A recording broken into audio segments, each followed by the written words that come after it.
Ah, yes, the shooting of Pi 1. We call it Pi 1 now. It was a time when people considered apple pie to be just a dessert. Well, we certainly changed all that. Marker. That's so good. Come on! You don't score till you score. Oh! Fuck me. From the top. The thing was, we'd never directed a film. And I actually lied during our job interview and said that I directed a lot of theater in New York because I figured they're not going to check. You had this all-new cast, which, you know, you get on the set and you're like, well, no one really knows if anybody can actually do this. Marker. Correct me if I'm wrong, but you're the one with the girlfriend and you're still stranded on third base? Hey, at least I know what third base feels like, okay? You're still just a bat boy. And once you start seeing them actually do it, the casting was so good on the picture that it was like, well, this is fucking funny. Can I say that? Yeah. Chuck Sherman 1, virginity 0. What's up, dude? You coming to party tonight, Ozzy, you fuckface? That was a scene I remember sitting there and turning to the other producers and going, these guys are gonna work. Unless we blow it, this movie's gonna be really funny. How about you guys actually locate your dicks and fucking use them? Stifler just challenging them and being full of energy and all of their reactions. I'll see you guys tonight. I'll look for you in the no fucking section. You just saw the scene and you were like, I knew that we had something going for us. Great Falls started shooting in July of '98. 8 months earlier, I had been a PA, and I was the writer of a real Hollywood movie. And like there was a chair with my name on it.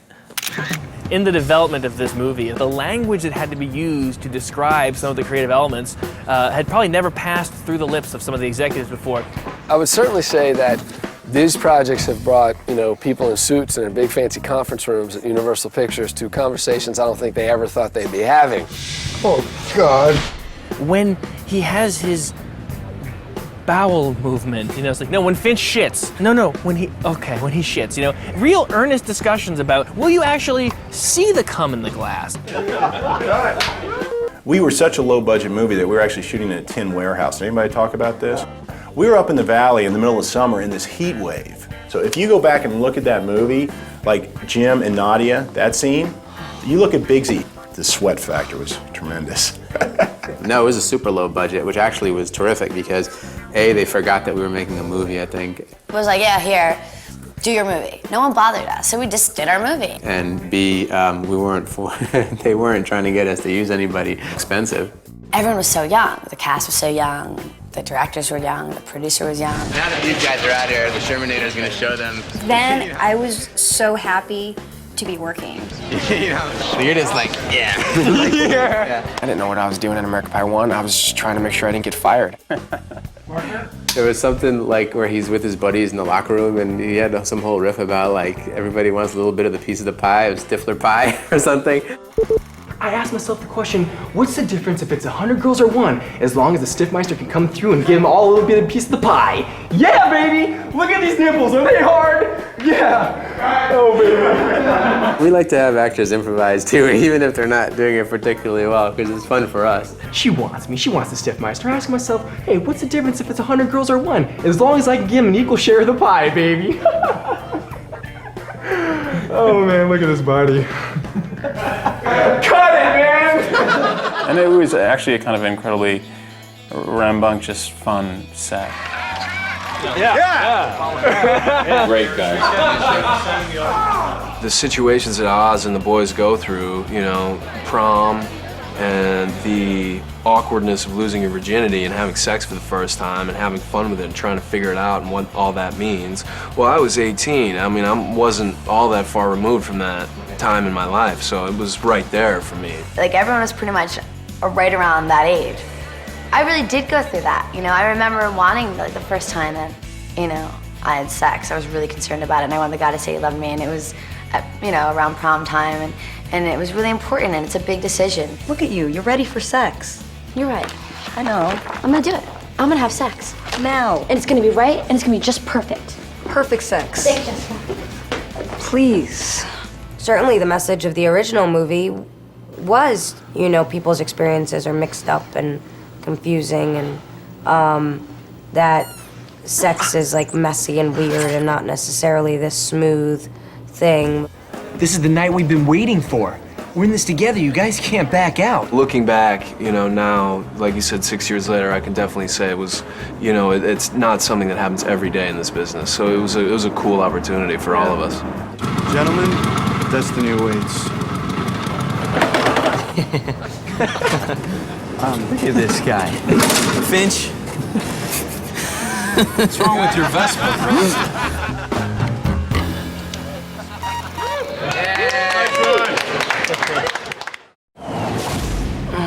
The significance of this particular spot, and more specifically, the significance of this particular island, is this is the setting for the infamous pie love scene. Action! This brings back a lot of special memories, is what it does, really.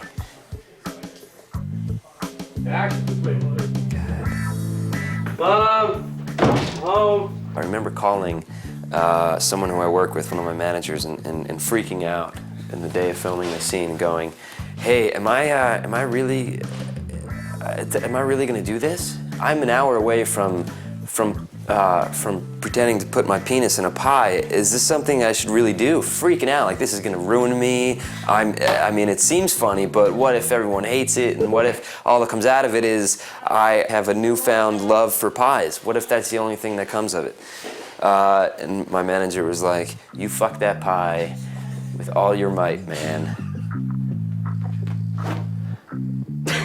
So I did, and very hard. But I remember most about that day is, well, there were a few things. The first of which was how much pie and apple I got all over me, all up in my pants and in the crevices. I almost got crotch rotten. Yeah, I smelled like a bakery for about 4 weeks. You just never know whether it's going to work or whether people are just going to say, you know, this is disgusting and it's not funny. It was my first day. My very first scene was walking into the kitchen and looking at an X made out of, you know, masking tape hanging on a light stand. I mean, that's basically what I had to react to. That X was my son kind of humping a pie. You must have thought, you know, geez, is it too late to get out of this? And the pie would be about his stomach? At his crotch. It would be directly below his eye line? Yep, right at his crotch. Oh, I see. Gotcha. Yeah. He's holding over his unit. Here we go. It was the most unusual start to a film I think I've had. Action. Huh? Jim? We only had 4 pies also. We had to get it right. We did 2 versions of him fucking the pie. One is what is in the standard movie, which is him standing with his back to his dad, ramming the pie with his pelvis, right? And he looks back over his shoulder. The other version was him actually up on the counter, missionary position on the pie, going at the pie like that. The assistant director, J.B. Rogers, who then directed the sequel actually, he would come in and have to adjust my pants. Biggsy's going at the pie, but he's not giving us enough ass. I'm all like holding on, I'm all like, no, this is good, guys, just a little, I think this is really what's gonna be better for the movie. I saw it as my job to step in there and yank his underwear down. You're like, fuck you, man. Marker. Set. And action. Here I am with my pants around my, or, you know, down past my ass. I've got my dick is full of pie chunks, and I'm all, and I'm laying down and I'm freaking out, all nervous and stuff. And he's coming in and we're like, rolling sound speed. He's like, oh, hold on, adjusting.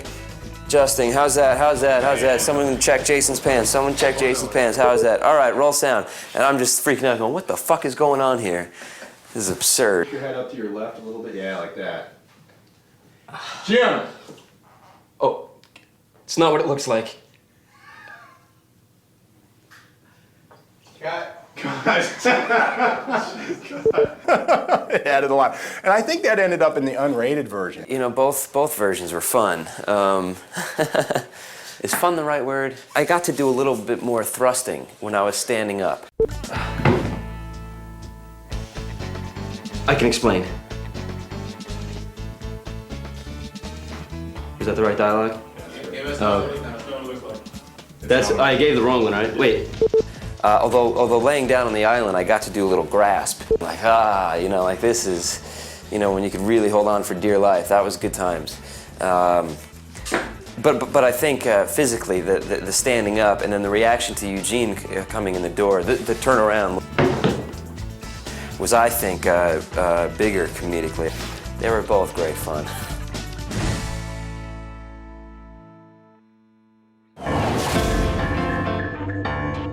This next sequence is another scene that never made it in American Pie 2.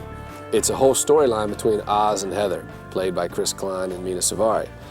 Basically, their storyline was that Mina went away, and while she was away, she ended up cheating on Oz. Oz found out about it, got angry, and decided to cheat on her. And then when she came back, they got back together and decided that they really loved each other and they were going to stay together. Truth of the matter is, that is just too dramatic for American Pie. we decided that our audience and the movie had a lot of storylines in it anyway, didn't need more drama, it needed more comedy. So unfortunately for Chris and Mina, who were great in the sequence that you're about to see, what they ended up becoming in American Pie 2 was a couple really good phone sex gags. And so, you know, that's how, you know, when you have great characters, that's sometimes what can happen is some of their best work ends up on the floor. All right, guys, this next scene never even made it into the movie. If you guys remember, when Stifler throws the ball to Oz, he knocks into all the girls in the sand. Are you okay? Well, Oz gets smitten with one of the girls, the one with the brown curly hair, the pretty one with the hot body. Check out what happens. Should have seen this guy around finals time. Oh, yeah. Big time studier. Oz! Can you come help me with something for a sec? Yeah, you bet. Hold on. Make me proud. Now, unfortunately, because, you know, Oz and Heather were completely in love, there was no way that would ever happen. Maybe. Oh, man, I'm sorry. I didn't... Hey, I was just wondering if you could help me tie this up. It's kind of complicated. Yeah. Let's see what I could do, I guess. And it was Temptation was supposed to be the scene where he's like, oh, fuck, she's fucking hot. And I'm practically touching her and whatever. And we were tempting him and tempting him. Oh, you got a little... Let's move this out of the way. Thanks. When we originally, when principal photography commenced on American Pie 2, the story was Oz and Heather break up. That was the original storyline. What happens is she goes to Spain for the summer. I can't handle it. I meet these chicks, they're hot, I'm having fun, we have this beach house and you're doing the thing, I kind of cut loose, I get with this one girl. Hey, do you just want to hang out for a while? Just me and you? And we changed it because we decided that, you know, Oz and Heather, they're a through line. That narrative is important. You know, the lesson that they learned in the first was important, and when we wanted to carry that narrative through. You know, falling in love, like what can happen when you, you know, when you give up a lacrosse game to be at choir so that we can sing together and not letting her down, all that kind of thing was very important. Pie 2 went through so many metamorphoses and changes. The phone conversations with Mina weren't what you see in the movie. Hey, Oz. I'm reaching under my shirt and I'm rubbing myself. Guess it's kind of awkward to watch myself, like, oh yeah, baby. It's phone sex. Help me out here. You know, you just think, like, is everybody wondering, is this what she's really like? Is that the best she can do? Listen, Heather, I'm feeling kind of awkward. They were different things where they're having trouble communicating, and who's there? Heather, are you here? Hey, Vijal. I'm on the phone. Who's Vijal? You're sharing a flat with other guys? Like, what's that about? How many are in there? There's 6 students. It's co-ed. What's the big deal? Failed to mention that. Oz, don't get so paranoid. I'm not. I mean, listen, you're barely there, and I don't know what's going on. Eventually, he talks to her. They have this conversation, which was sort of a falling out, where she's like, well, why shouldn't we be, like, Oz, I'm 19. Like, why shouldn't I be doing this? Why shouldn't I do that? And Oz is like, fine. Hey, is Heather in? She went on a date. A date? Yeah, you know, you have fun with a man, you go to special places. Dude, I know what a fucking date is. Hola, Marco. Hola. Hola, ¿qué tal? The guy who's always calling for you is on the phone. Oz? Hi, how was your date? Oz, I haven't done anything, okay? We were just hanging out. What, have you been avoiding all contact with the opposite sex this summer? Well, what's that supposed to mean? It means that it's the summer. You're on the beach, I'm in Europe. We should be having fun. Look, Heather, I'm not saying that it's not okay to have fun. All I'm saying is that... That I can only have fun as long as it's not with other guys. Oh, no, wait a minute. That is not fair. Oz, I've only got a week left. I'm gonna make the most of it. Good, then so will I. And he takes off down the beach and he's like, I'm recruiting girls, guys. This is totally gonna be the summer we've been trying to have. Enough. Nova's in charge. He just lets loose and cheats on her eventually. Hey, Marker. Here's where it all happens. It was a mature subplot. It's like, let's see what happens when two people are separated, right? What do? But what happened with the audience is they don't want Oz and Heather to be unfaithful. They don't want them to have that problem. They wanted them to be like the golden couple. I'm gonna cheat on her with this girl on the boat, but then I'll freak out and then feel awful about it the whole time and then like mope. So what happened was then that happens halfway through the movie. So then for the rest of the fucking movie, I am moping. Shit. Through the whole thing. That's Oz's through line. I'm moping through the entire movie and I'm not having any fun. We're on this beach house, I'm moping. And I'm thinking, God, I'm like I'm a real drag in this movie. I gotta be honest with you, this is a real drag. And then when they cut the movie together, they said, oh yeah, he is a real drag. We can't have this through half the movie. Oz sitting there, you know. She shows up and turns out she cheated on him, and boy, oh boy, did that not work. Hey. Hey. How was your flight? It's fine. Listen, Heather, No, wait. I feel like I shouldn't be here right now. I just want to tell you something and I'm gonna go. Something happened in Barcelona. Like before I came back. I'm so sorry. Oh, man.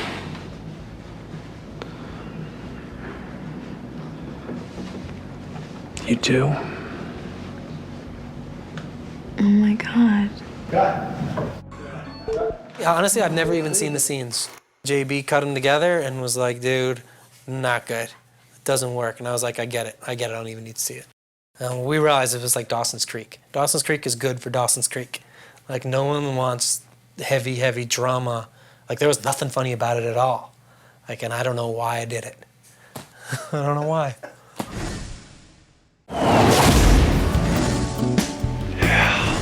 It's a beautiful night, huh? Yeah. Oh, look what I found. That was actually a really interesting scene because when I read that in the second movie, I didn't like it. I was worried that it was too much of a parallel of the drinking the beer scene. I talked to J.B. Rogers, the director, about it, and I was like, you know, I'm just kind of worried this is just gonna be gross. And even when we filmed it, it was just kind of like, how do we make it, you know, make sense? No, I've been saving this for a special occasion. For a special girl. It might be funny that he has the same fucking game with every girl. You're like, oh, you know, let's plop him down. And what it actually worked was when, like, I tried one thing where, like, I popped open the champagne and I poured it on her. I was like, weird. You're so sweet. That's what they say. Oh, weird. That was like some stupid line that I didn't think really was that funny, but then we see it with an audience, and the fact that he has no tact, that he's like, oh, weird. Maybe I should mop that up. Thanks. No problem. Whoa. Wow. Peeing on Stifler's head in the second movie was one of the funniest things to figure out because there was all this orchestration and serious timing of the pee and where it would land, and he's trying to pick up the girl underneath, and there's all this stuff, and it was, I mean, serious thought and frustration was going into getting it to work. It's gotta happen now, get my bag. All right, go, bro. It was actually complicated to get it to hit close to him so it's funny, but not so close to him that he would feel it as a character. This is kind of kinky. Okay, go. I gotta give Sean Scott a lot of credit. I mean, Sean sat down and really figured out a way to bathe in it for a while. And I like that. It's just a great sequence. John, bring it back to your left. Left? Yeah, to the left, left. Oh, that's it. Bathe the Stiffmeister. I just thought it'd be gross if we tried to make it like a shampoo commercial. It was like, you know, just kind of weird. And he's like, oh, and I just looked so disgusted with my hair matted down, doing all this weird shit. I can taste the bubbles. Oh, that's great. It's just amazing how many people ask, are you really pissing? Oh, yeah. How did you get it so nice and warm? Ah! There was a guy operating my bladder with a pump and a tube up through the zipper. So I thought I was gonna get some squirts there. We actually had to have the piss rig in his pants because he's got to give us a nice streamer coming out. It's a can, you just pump air into it and squeeze a handle and it squirts out. I mean, that also went beyond just props. There was a special effects technician there. Just watching? He was there monitoring the pressure on the cylinder so that no one lost an eye. Nobody, yeah. I mean, he's spraying down from, 15 feet above, and that could have, done serious damage to Sean's eye. He's got like 4, tech guys, 4 special effects guys around his crotch. It looks like a gay porno movie, Am I good? You're good. Rip it. Damn! We had to get in sync with each other with the little... And it was great the way John was doing and he was doing the pump at the same time. Synchronicity. Unbelievable. Much better.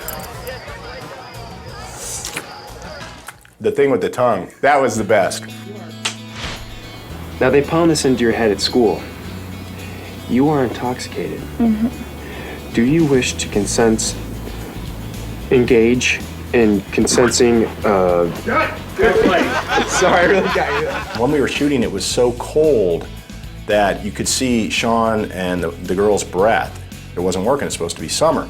So we ended up having to build that on stage. So pretty much everything you see of Sean and the girl is on stage and everything else around them is on location.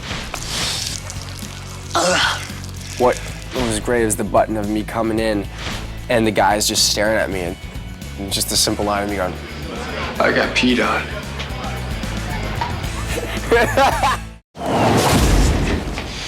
Stifler. Oh shit, dude, I found a dildo! A lot of the things in the movie came from things that happened to me and Adam. For example, the lesbians. Potential lesbians leaving the building. I have 2 friends who were with 2 girls, and they also like to see girls kiss. And they were in a situation where the 2 girls would kiss, and they threw it back at them. Will you guys kiss if we kiss? And they did. And then one guy turned to the other and was like, "Dude, you're a terrible kisser," and he meant it, And then they got, "What do you mean I'm a terrible kisser?" And it was like, when I heard that story, I was like, "This is so perfect," And then Adam, of course, turned it into our scene, and it was this great, development from there. Squeeze his ass, son, you'll like it. Then you guys look at each other, Eddie's gonna give up the butt. Okay? Since you guys kissed. Once. Where's the butt cam? Butt cam? It's right there. We see his ass, we see your hand. Shoot the ass to the cam. Oh, shit. Oh, my God. Oh, I touched his ass. I'm touching his ass. Oh, get that fucking hand mark. It's on your hand on my ass. That was really great.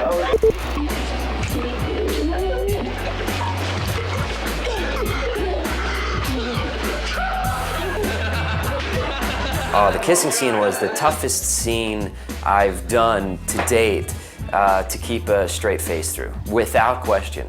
Mark. I felt a slippery tongue. I thought I did. Don't. No, that wasn't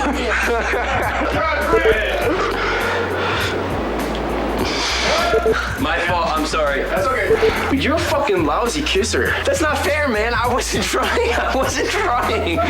You were trying. Go again, once more, right away. I've actually tried to erase all my memories from that day. Let's do this. I'd kissed Ashton Kutcher and Dude, Where's My Car? I was like, great, now I'm that guy. He's sweet.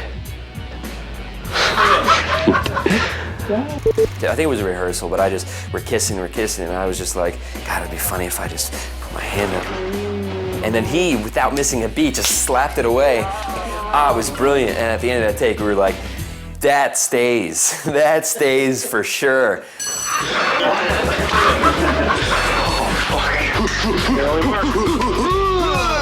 I think that they had fucked with us. I don't even think that they were rolling the cameras. They just made us kiss like over and over. Where's your tongue? It was disturbing. It's fucking gross.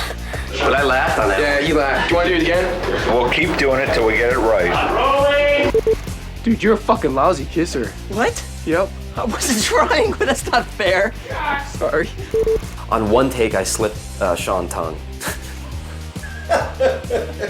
And he got so, and in the take, he was like, we pulled back and he's like, did you just slip me tongue? And I lost it. I was like, maybe, I'm sorry. It wasn't like some huge like tongue kiss, but it was like, he did something, you know, and I was like, I was frozen. I was like, I felt abused. I did, dude. I gave him the tongue. You want the lip to go. And then he said that I sucked on his lip, and I was like, all right, that shit's not right, man. I heard that in some other interview. I was like, don't fuck with that. On three.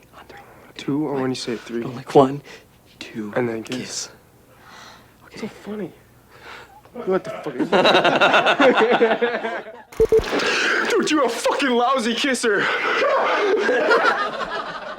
There's an unscripted line that simply came from character, from Sean knowing his character.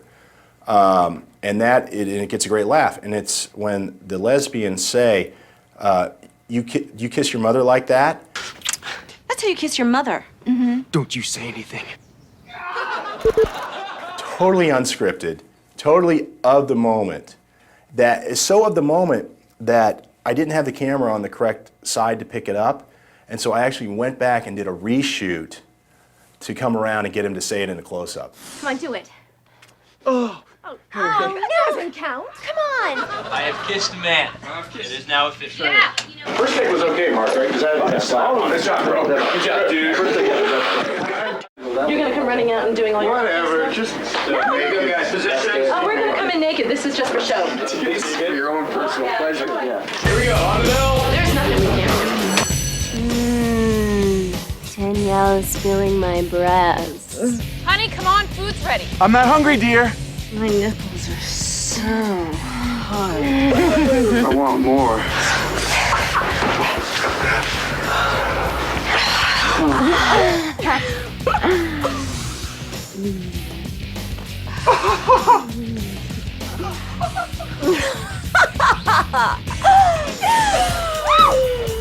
All right, for all of you devoted listeners, back to the show.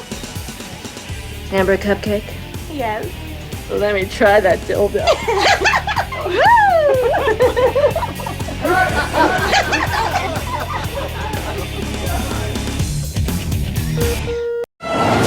Pan camp, you say? Fucking A. Maybe I'll go there. Hey, what are you doing? Oh! Oh, I think there will be some funny set pieces in the movie if I do. You want to talk about being, like, one of the few times I loved being on set was when I was like, this is band camp. I was like, we made our own band camp. Like, how crazy is that? Like, I don't even know. I never went to band camp.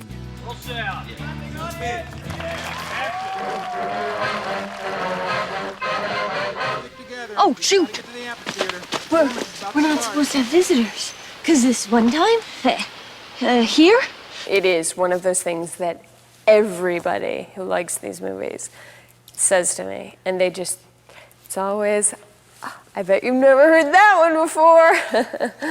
Yeah. I will never live that down, and I will have to pay for lots of therapy for my children because they're going to talk about their mother and band camp. The other thing that really excited me about Pi 2 was Allison's character. No, don't cut. Michelle suddenly becoming a main character. Oh, don't get all droopy face. I could make it up, make it up too. Should I start over? The best pointer I could give you is you have to feel comfortable in any situation.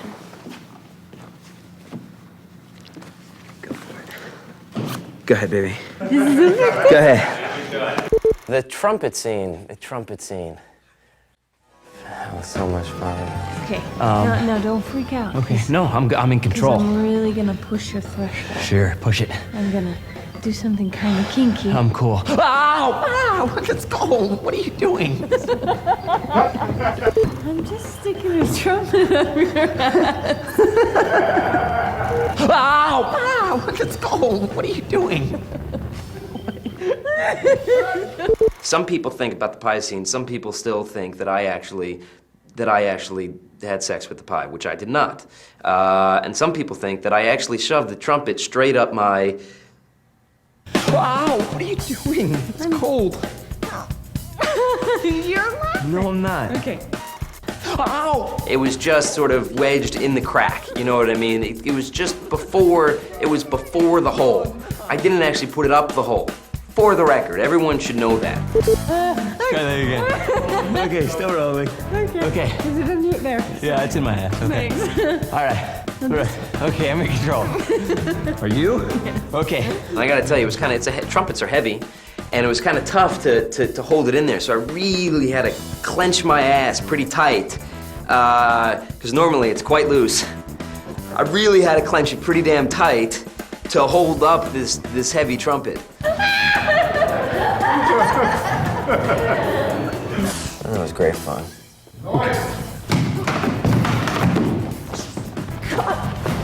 Oh!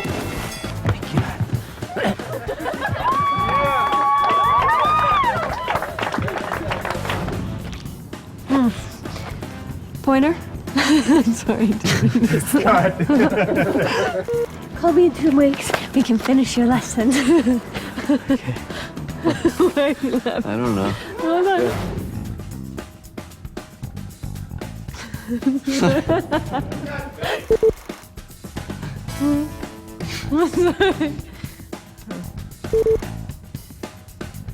I can't do this.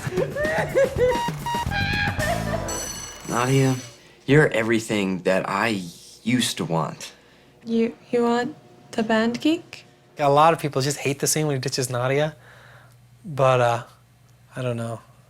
I remember like when it was like 4 in the morning, and I'm in my office trying to come up with a way to make this scene work, and I go, Nadia, I am a band geek. I think for a minute, it's like, I just never joined the band. I like that. Every time I do something I'm proud of, I like, because it's 4 in the morning and no one's here and I've been racking my brain, I stand up and I yell, this executive building's a half mile that way, and I go, I got your fucking movie! As you may or may not know, Pie 2 turned out to be even more popular than the first one. We're getting naked. But Adam still felt there were areas of Jim's pubic region that had gone unexplored. Welcome to American Wedding.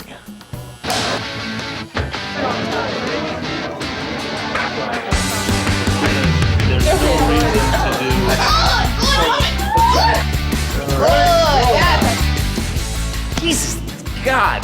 I'm sorry, I'd like to do that again, please. I never imagined doing a third one. At the second one, the first day of shooting, Chris Moore comes up to me and he goes, dude, tell me that we're not going to do number 3. I go, well, actually, I kind of had this idea about a wedding and a bachelor party. And he goes, oh, fuck, that's good. This is awesome. She's gone, Finch. Use that for the DVD. No, the master put the mop in my fanny. Locked up?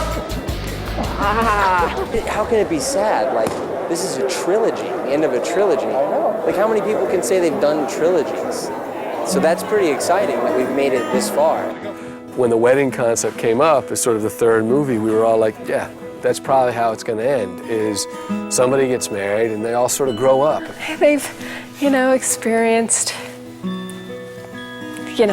instruments and pastries and yeah, why shouldn't they be together? They're perfect for each other. I was the one who was doing the press junket for American Pie 2, going, no way, we're not gonna do a third one. You know, I was really nervous because, you know, the expectations are, I think, greater. Can we properly implement all the necessary set pieces and shenanigans and all that stuff? And then all of a sudden I get the script and I'm like, you know what? Why not? And he delivered the goods. He totally delivered the goods. All right, well, let's make another funny movie. This is a chance of a lifetime to go back with the guys and, you know, be a part of this again. I love the look on your face when you do it too, dude. And have a chance to actually make the third one way funnier. Oh, it definitely feels like a family. I mean, everybody has known everyone for several years. Yeah, January Jones is in this movie. She's really hot and she's a great actress. We're really thrilled that she's in it.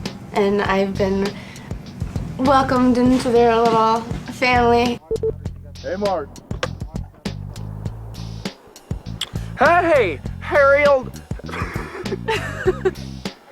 I'll have to do the kiss over, I guess. Yeah, they've taken me out on the town. Yep. So I have all kinds of secrets, so they can't be mean to me. Not that they would. I'm going to introduce you to my parents, Fred Willard and Deborah Rush. Follow me. Let's go this way. Actually, sorry. Sorry, this way. Okay.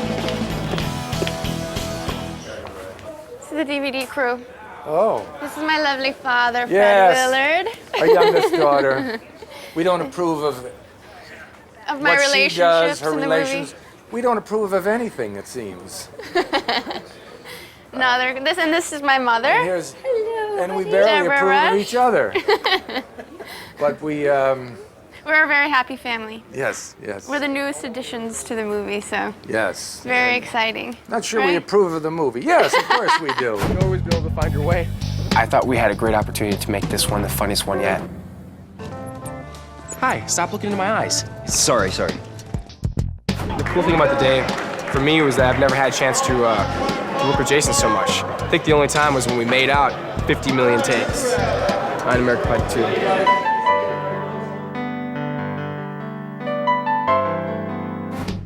Left box turn. Left box turn. Stop looking into my eyes. Sorry. Oh, he's much better. I suck. Now That's the wait thing. a second. I am the much better dancer. That's Yeah. Thanks, man. Fucking dick. But I got a huge dance sequence. We're both there. You should have seen. He had, I'm a good bad dancer. He had, He's just a good dancer. He had the most amazing dance yet to be put on film in any of the three movies, and I've been fortunate. I've been I had some great little things to do in the previous two movies, and we have some funny stuff to do here. But his scene in the gay bar, which is quite appropriate, was the most incredible dance sequence ever. I mean. Who, John Travolta, who? Saturday Night what? Whoa, now we're getting crazy. I like the fact that you speak the truth, my man. But, we don't want to be just propping ourselves up throughout this whole interview. Well, that's why we prop each other up. That's what we do. I do prop you you go up. ahead. Now, Mike, go ahead. Go ahead. Say something nice about me. He's a comic genius. And I have a big dick. A massive fluff lump.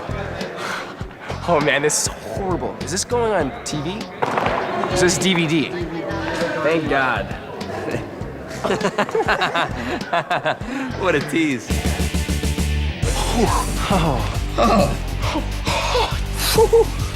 Three, Jim sucks ass. Then you pantomime it. Go!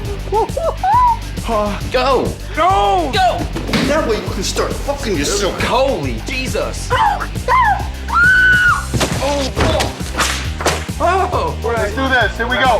Who sucks ass? Jim sucks ass! Jim sucks ass! Oh! And who's getting married? Me and Sean. Oh my God! Is that weird? You've selected the read-through. Now, this is the first time actors get together and we read the script out loud. We're excited, we're nervous. It's the third time we've played these parts, so we really want it to be great. And what's exciting about this is the scenes that you're actually hearing us read. We're gonna go right to the clip of the movie, so you'll see how the scenes evolved and our energy's up, and we've added more things, and hopefully it's better than when we actually read it for the first time. So check it out.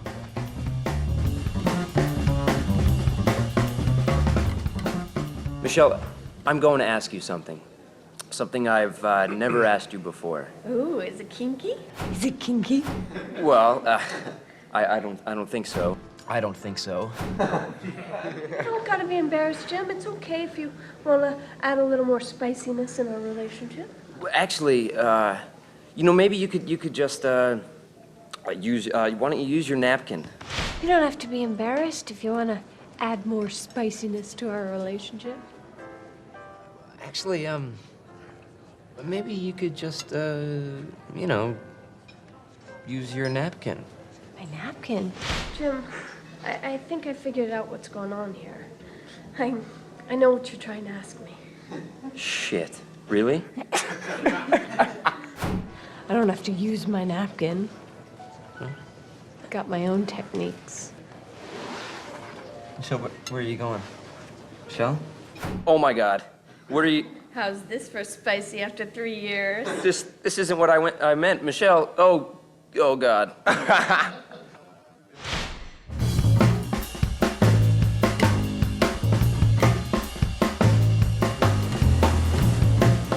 Fuckers.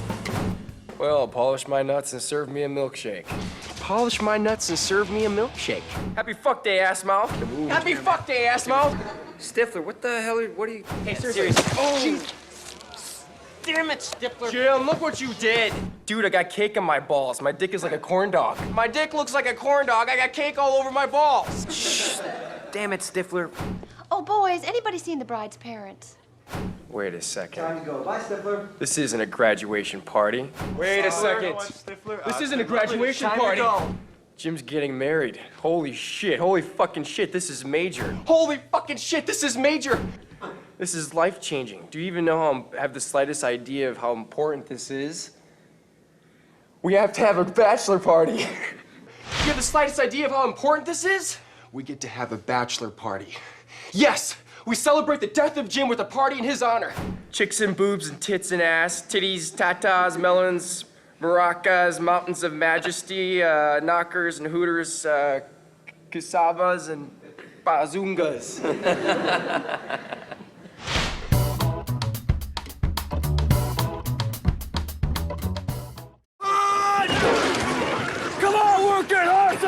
Work it, hustle! See, my mom didn't know that Keep going, move it! There was a misunderstanding, okay? Let's see some effort. You're not invited. Hold! But I'm in charge of the bachelor party. Says who? Dude, how do you think you're even getting married? I've been looking out for your sex life since high school. Football guys are watching this. You what?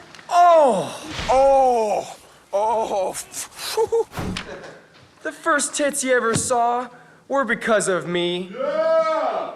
The first girl he hooked up with was at my party at my cottage. The first tits this guy ever saw were because of me. The first girl he ever hooked up with was at my party at my cottage. That girl's the girl he's marrying. The stiff man showed him the way. Can I get a hallelujah? Can I get a hallelujah? Hallelujah, Stifler! But my friends, Jim here does not want the grand facilitator to attend the wedding. This mofo right here does not want the stiffmeister, the grand fucking facilitator, to attend the wedding. Who sucks ass? Who sucks donkey dick? Jim sucks donkey dick! Jim sucks donkey dick! Stifler, I can't. You're a menace. I am a saint. My answer's no. I can dance. What? I can dance.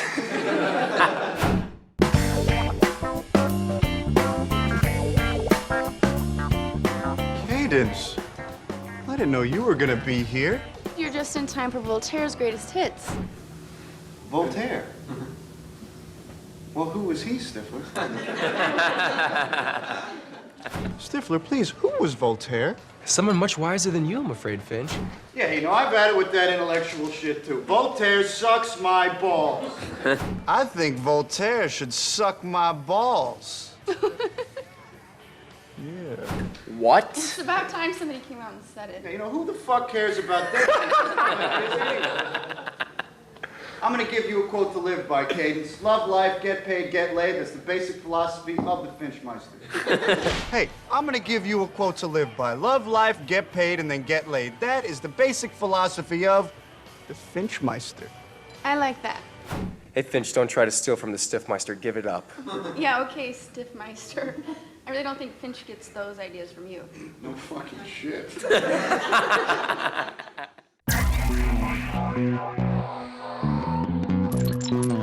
Well, hello there. Today, I'm going to take you on a little tour backstage, you know, because you got the DVD, and the bonus is you get to see a little bit about what goes on behind the scenes, and I'm going to give it to you in a spicier version. Are you ready? Come on.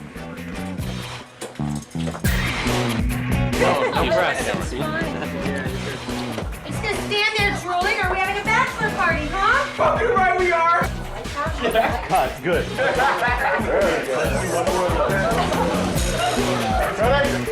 Well, basically, we've been trying to do lots of extra crazy stuff for the bachelor party. We all sat around at lunch, tossing ideas around. No, but you know what it is? It's the Pulp Fiction bag of toys moment. It's like Stifler pulls out one thing, he's like, and he pulls out the next, and he gets to the big giant strap-on floppy guy. Stifler should come Basically, crazy stories that we've either heard of or possibly been involved in. Finch's head is right by his ass cheek. Here's a new prop. Oh, Stifler had the date. I mean, I think there's something funny if Nikki or somebody says, all right, you gotta kiss his ass. We really, rather than writing out in script form, we really just wrote out some just short ideas. Is we could do the tug-of-war and then cut to Stifler with the nub chasing after the dog holding the Yeah, that's good. Today, it's just, you know, winging it and improvising and seeing what happens. First on the agenda is to find my whip. It's become everybody's fascination. Yes, I can't hear you. Stick a finger in my ass! It changes your personality. You know, you just become kind of crazy and evil and sexy. Like I said, this is awesome. Holy Jesus. I gotta get a picture of this for the police report. Would you bend over? Are you being naughty? And who are you? You bad boy! Naughty, naughty! When I have this whip in my hand, he obeys me. Oh. Now obey! I obey. I obey. Good. Work, work, work. This is great. These are the sides, okay? See, they're printed on red. It's the day's work. Chocolate-covered Polar. You boys are gonna talk. As you know, bachelor parties are wild and chaotic, usually, I'm assuming. Really? Yeah, I've never been to one. Never been to one, but I've heard stories. Are you just gonna stand there and drool? The three of us actors really have never been in a situation like this. I'm assuming. This is awesome. No conversing. You like it, huh? Yeah. You like this? You having fun, huh? Yeah. You like it? Boob. Boobs. It's boobs aplenty, according to the script. You need breasts in the middle of a film, especially American Pie. So this is our way of bringing the boobies in. Here! And I think these are some of the best boobies we've gotten. Boobies, boobies, boobies, boobies, boobies! Keep your arms down. It's disgusting. Want to see us kiss? Fuck no. None of that you go, we go bullshit. Maybe. Ah, what the fuck? I didn't know you were gonna kiss for real. Yeah, more. Yeah, okay, go ahead. Yeah. Sorry. It's unfair. That was awesome. If this is gonna really feel like a party, it should all be off the cuff. And we sort of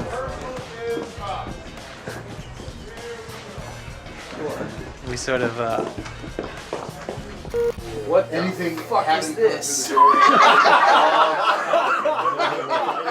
It's just a matter of making it as much fun as the, as the censors will allow.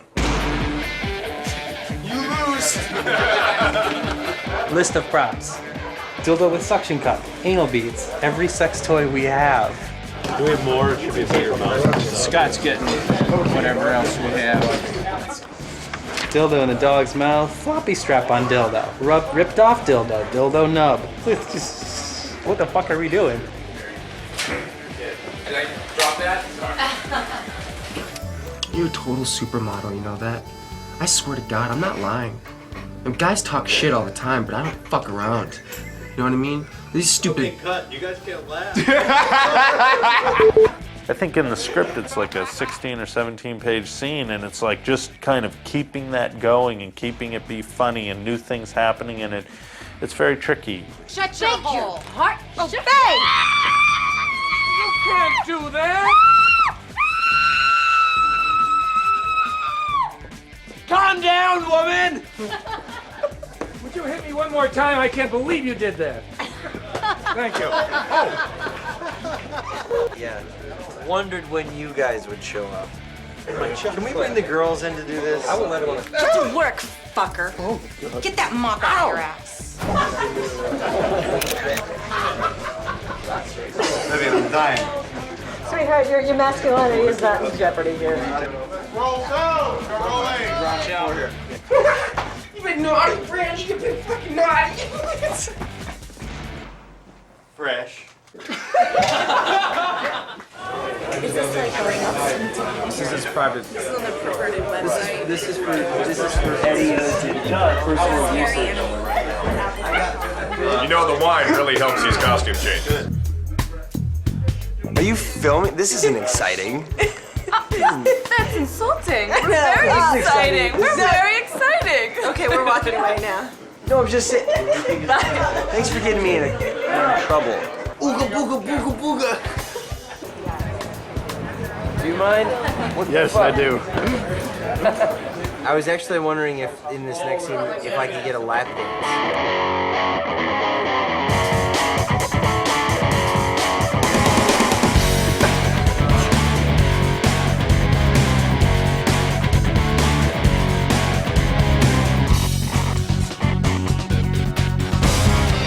Don't worry, that's just my phone in my pocket. Here we go. Speed! Go. Pull that man up. Yeah.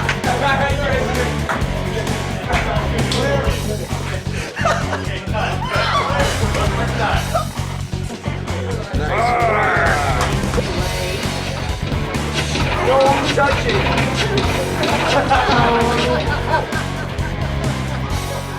Whoa, hold on. Okay, don't break character ever again.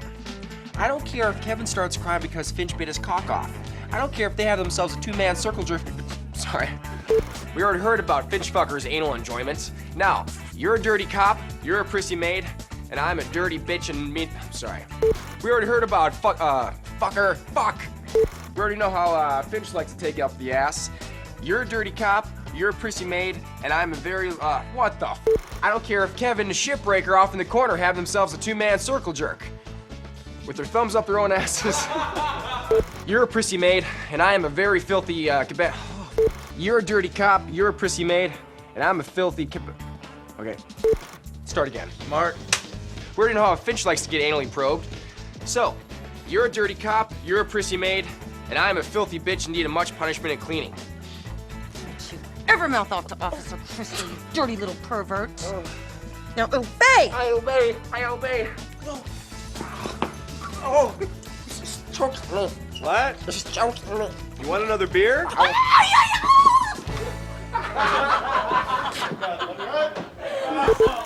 Stuff with the dogs.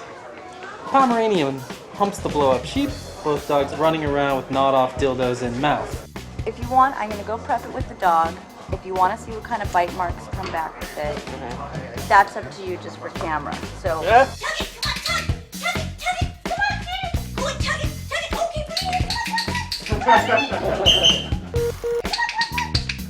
Give me that back!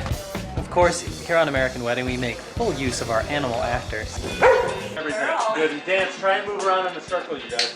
Inside the actor's studio, right here. Let's do the train. Good. Rise up. She's a better dancer than most of my boyfriends. Lucky dog. I don't want to. I got it. Jill, cut anytime. Yeah, I think if Stifler comes around to it, I think actually we have a television series here. Screw Will and Grace. I think Baron Stifler is. I think that's the television of the new millennium. That's right. Okay, great. Listen, thanks a lot. Yeah, no problem. Gotta go back and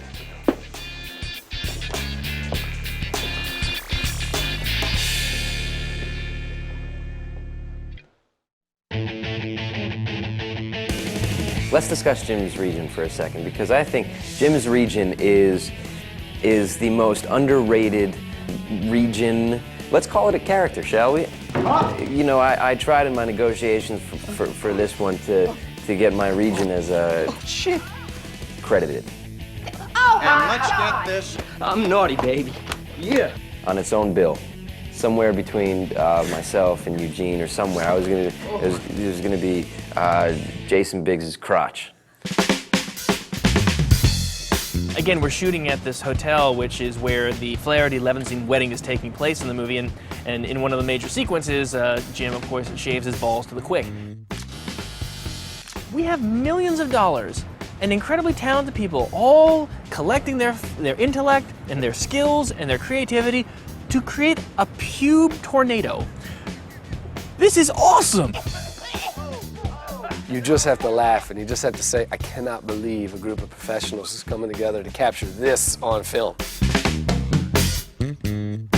I mean, there's so many departments going in on this. We've got special effects. Makeup. Wardrobe. Transportation. We've got to get all these things. Got to get the pubes someplace. They don't walk by themselves. The AD department scheduling all of this. Set dressing. I mean, there's continuity been established on the rug that the hair falls on. Usually when I shave my ass, I have between 10 and 20 people around, but the fact that there was a whole crew of about 40 to 50 people and some hotel patrons who just happened to be strolling by, it was a little weirder than usual. We had given little bags like this to every member of the crew with a little note that says, do what you can. And the women got a Lady Bic. Yeah, we got, And nothing, again, that Dave and I wouldn't do ourselves, so we did shave. That's, is that mine or is that yours? This is one of the guys from the sound department. I have my assistant named Dan is inside the trailer right now cutting pubic hair out of wigs. We bought, I buy $500 for the wigs yesterday. And that's about, you'll see him in there, there's a mound like that of wigs. And he's cutting just bags and bags of pubic hair. Simulated pubic hair. Oh, we did camera tests on pubic hair. Can you believe that? What does that mean? It means they let cameras and backgrounds and 10 different types of pubic hair and film it and, you know, go get your film all taken care of, bring it back, watch it, and see which looks the best. Pubic hair, pubic hair, pubic hair, pubic hair, pubic hair.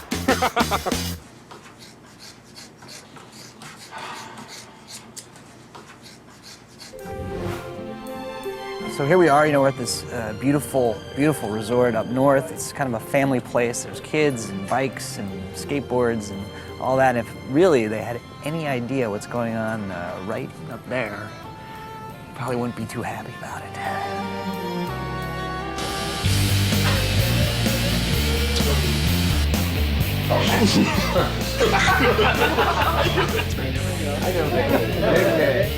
You know, there was talk at first of filming it in the bedroom, but the bedroom wouldn't have worked, because that's not where you shave your pubes. You know, if you do shave your pubes, you do it in the bathroom. So we went into the bathroom, and the bathroom's good because you could play to the mirror. You know, you play the whole thing to the mirror, and from there you get the idea to, you know, you see in the mirror, you get the idea to, oh, the ass. So then you could play to the mirror doing the ass, you know? I mean, if you were, you know, if you don't have that mirror, then it's just like you're going on pure touch.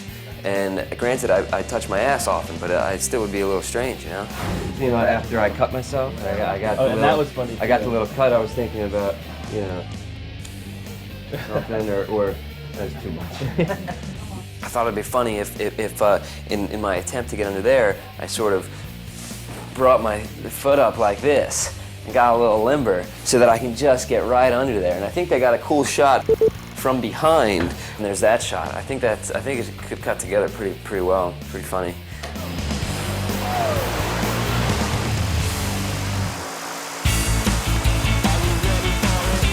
Being the special effects man, I'm in charge of wind, rain, smoke, fire, elements, shooting people, blowing things up, all that kind of fun stuff. Right now we're blowing pubic hair. We're flying pubic hair out of the second story window up there with the light on it. It's going to come out of the window, float down, and be sucked into a exhaust fan over there with the louvers on that's not on yet. Jason Biggs will be over there throwing the pubic hair out with a towel or a little carpet he has there underneath him that he was shaving himself over. And then you'll have a bunch of guys running out the doors, spitting out hair and doing all that kind of stuff. It's kind of a real funny scene with people getting pubic hair stuck in their teeth and their face and their hair. And this to me is art. This is art.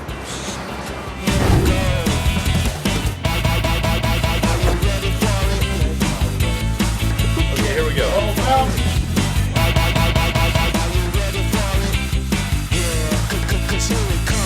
There's a beat where we had him sort of going to the window and tossing out. I mean, I think he's a Yeti of some kind. He's tossing out enormous amounts of hair. You know, kind of, we did a couple of variations, but there was one time where I thought he threw a dog out the window. It was ridiculous. It's what's known as the American Pie hair burrito. You ever eat your own pubes?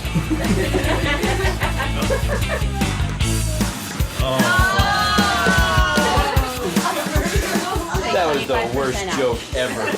We do what we can. Oh my God. an air mover suction unit.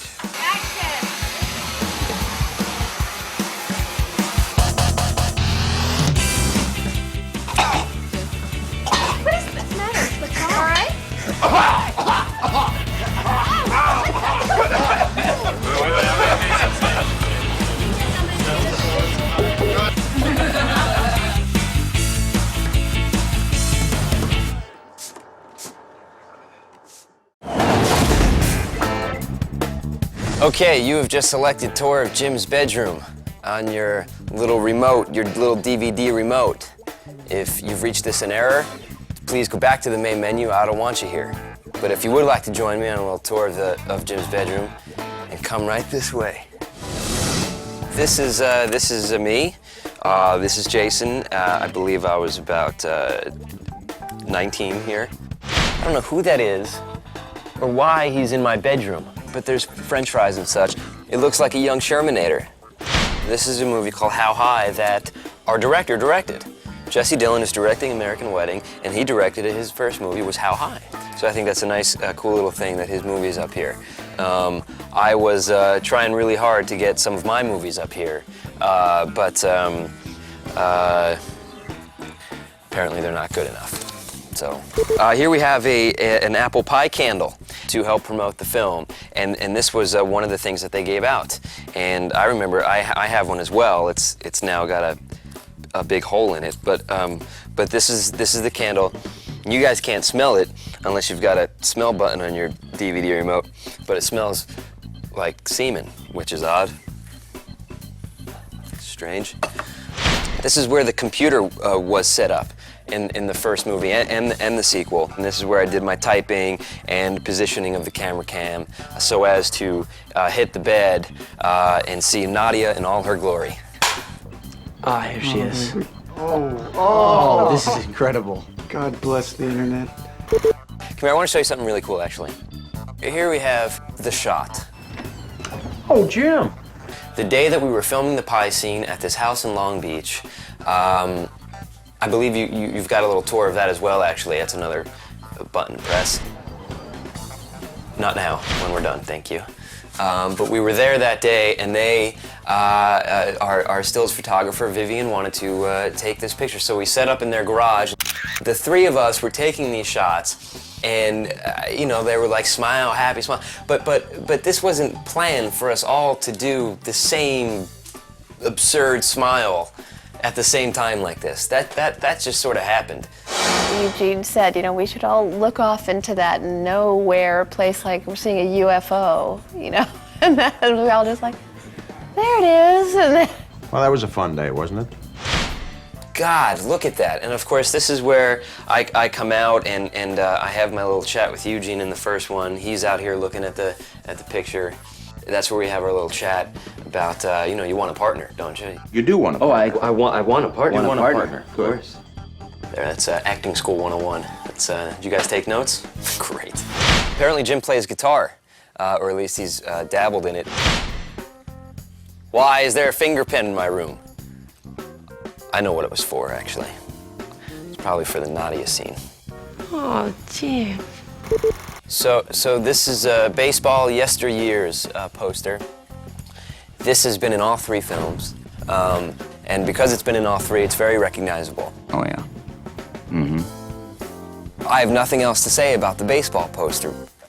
Where did Nadia do her undressing? She did her undressing. She kind of, let me see if I can do that. She kind of came around, she kind of patted her tummy thing, and oh, I think she walked over here. I think there was a closet over here, and she kind of looked in the mirror and checked out her tummy, and then she kind of laid down on the, or she sat down on the bed, and then she kind of looked through my shit. Oh, nice collection there, Jim. And then she kind of laid down, and then she's down, and she's laying down, and she's like, and then she's looking at the magazine, she's flipping through, and then she's like, oh, I'll just start touching myself now. She's going downstairs. And then she goes down, she starts touching it, and she starts to like it. And so I run over. By the way, that was in about 100-degree heat in Pasadena, and I was sprinting a few yards, and it was quite a distance, and I almost got heat stroke. Just a little side note for you guys to know and feel sorry for me about.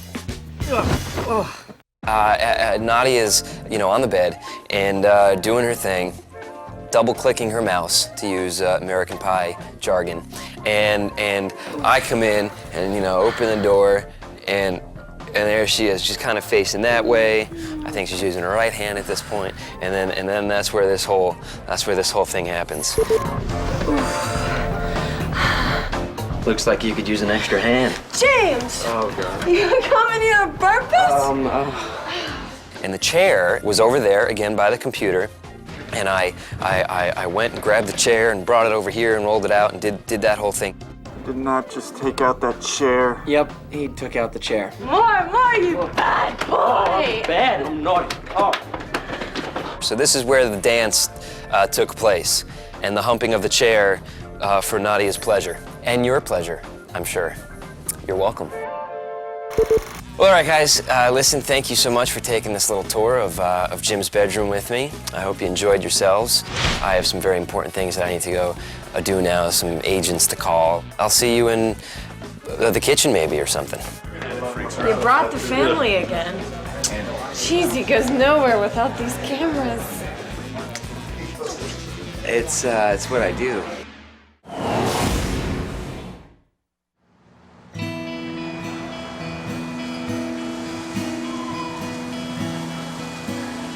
Last shot. Last scene for the franchise. This has been an experience that obviously I'll never forget. But if American Pie 1 was the only movie I ever did, and I had no other opportunities after that, it would have been a dream come true for me.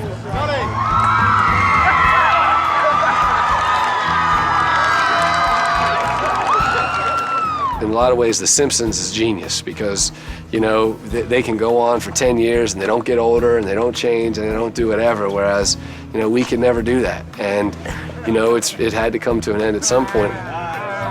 That's a picture wrap on Sean William Scott.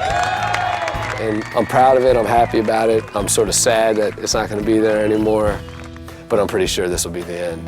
That's a picture wrap on Allison Hannigan. And a picture wrap on January Jones.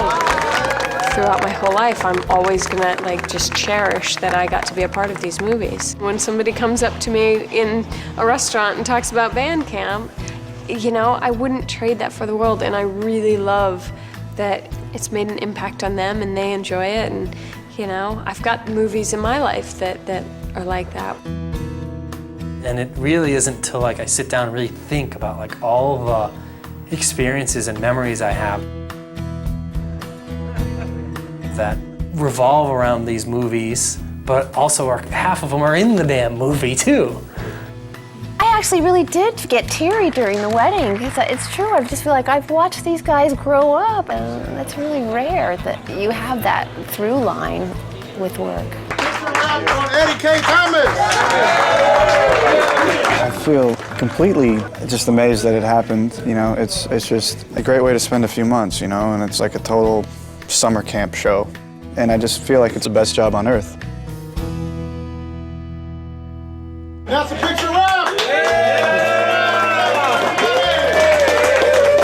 I'm going to Disneyland.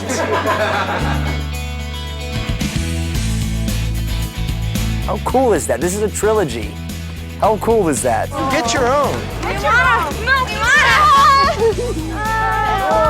job, man. Thanks, dude. It's a picture wrap. Pleasure. Even Mr. Simon. Hey, John, boy. Wow. I wanted to get it on camera so everybody knows we actually hang out. Yeah. He's my friend. Yeah. Really, just breathe. Just breathe. We've had a lot of fun bringing it to you, and I really hope you. I'm sorry. I'm just a little tired. We've been working some long hours now. I'm not sad it's over. Really not. Okay. No, it's Eugene. Webby. The vibe that we all have together only happens on these sets. It doesn't happen outside of this. And no, we won't have these experiences again, but we'll always have the memory of that. It's like high school ends and you don't see your friends every day, but you're still gonna talk and hang out with them sometimes. And it gets sad that you see them less and less, but that's just the way it is. Because other than that, we've got to work other jobs and further our careers and take the steps forward towards the doors that have been opened because of these 3 movies. So, in the famous movement of Stifler.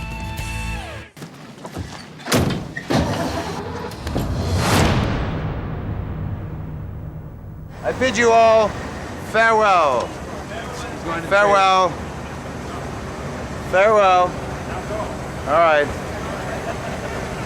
Where is everybody?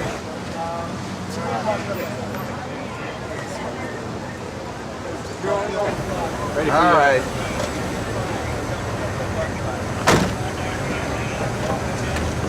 It's always sad.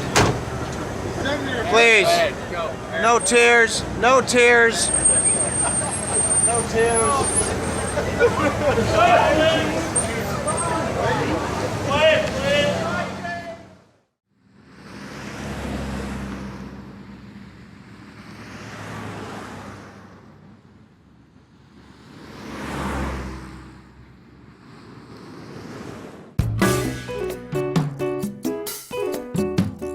I just felt so super confident having done all those movies before. Having directed Star Wars, I was used to working with bigger stars. I was like, I remember the first day. What was it?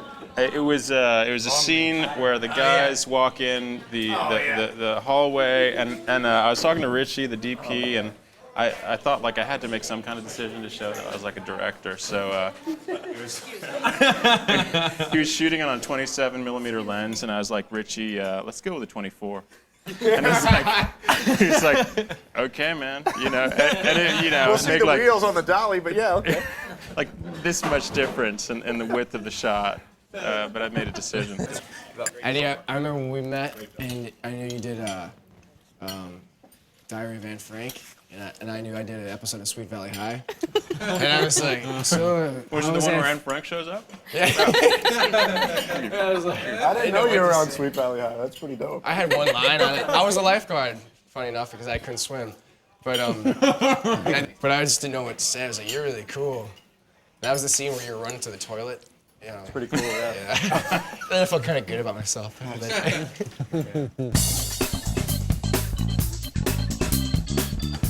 I also remember Biggsy getting the zinc poisoning. You guys remember that? yeah, that was good. That was It was classic. actually a reshoot. I had no idea what you were talking Somebody about. Yeah, right. So, when we were shooting an outdoor scene and Richie was calculating the f-stop or something, and as he was saying aloud the numbers, and Thomas was next to him going like 14, 34, 27, 53. And Richie was like, shut the fuck up. Shut up. Get out of my goddamn light. And he kept on doing it, and lo and behold, we see the dailies and it's completely blown out because of Thomas. And so we had to reshoot it, and then the next day we were going to reshoot, Biggsy had... Wait, that was, you did that? Yeah. I never knew that. And the irony that you ended up getting my lines since I couldn't do the scene. Interesting. Sound speed. Mark. I'm so sick. Hey guys, that's Paul Finch, right? And so Biggsy come in, and Biggsy come in, and Biggsy come in. Sure. Me grateful to be here. And then Biggs had taken like 7 zinc tablets because he was Did that go ill, in the because he production had a cold, and then you were Really? debilitated Like growing up and turning green in your trailer. That was the And then you couldn't do worst. the scene. We had to rewrite the scene. Well, everyone's got to have their claim to fame, right? That's right. Bigsy was looking real rough. I went into his trailer. He was like, he stopped throwing up because there's nothing left to throw up, but his whole body was like this color, and he was crying too. No, I was not crying. You were crying like Yes, a little I was, girl. like a little So the great baby. thing is, so I had to go do the scene, which was a conversation kind of between the two of us, by myself, talking to myself, which was nice. We were like, it doesn't fucking matter. No one's gonna care. Sorry. I got to work that afternoon, and everybody's like, Biggs is gonna die. Like, it was like, his story just around, he's gonna die. He's gonna. What happened? He took 7 zinc tablets. You snorted them. I almost fell asleep. Yeah, I crushed them up and snorted them. That was probably my first problem. Hey, Jesse, do you remember when American Pie 1? Right, Jesse's like over here. That's great. Remember that second day in American Pie 1 when Bigsy... Right on. You've been tight. Yeah, you've been with her. Cool. Yeah.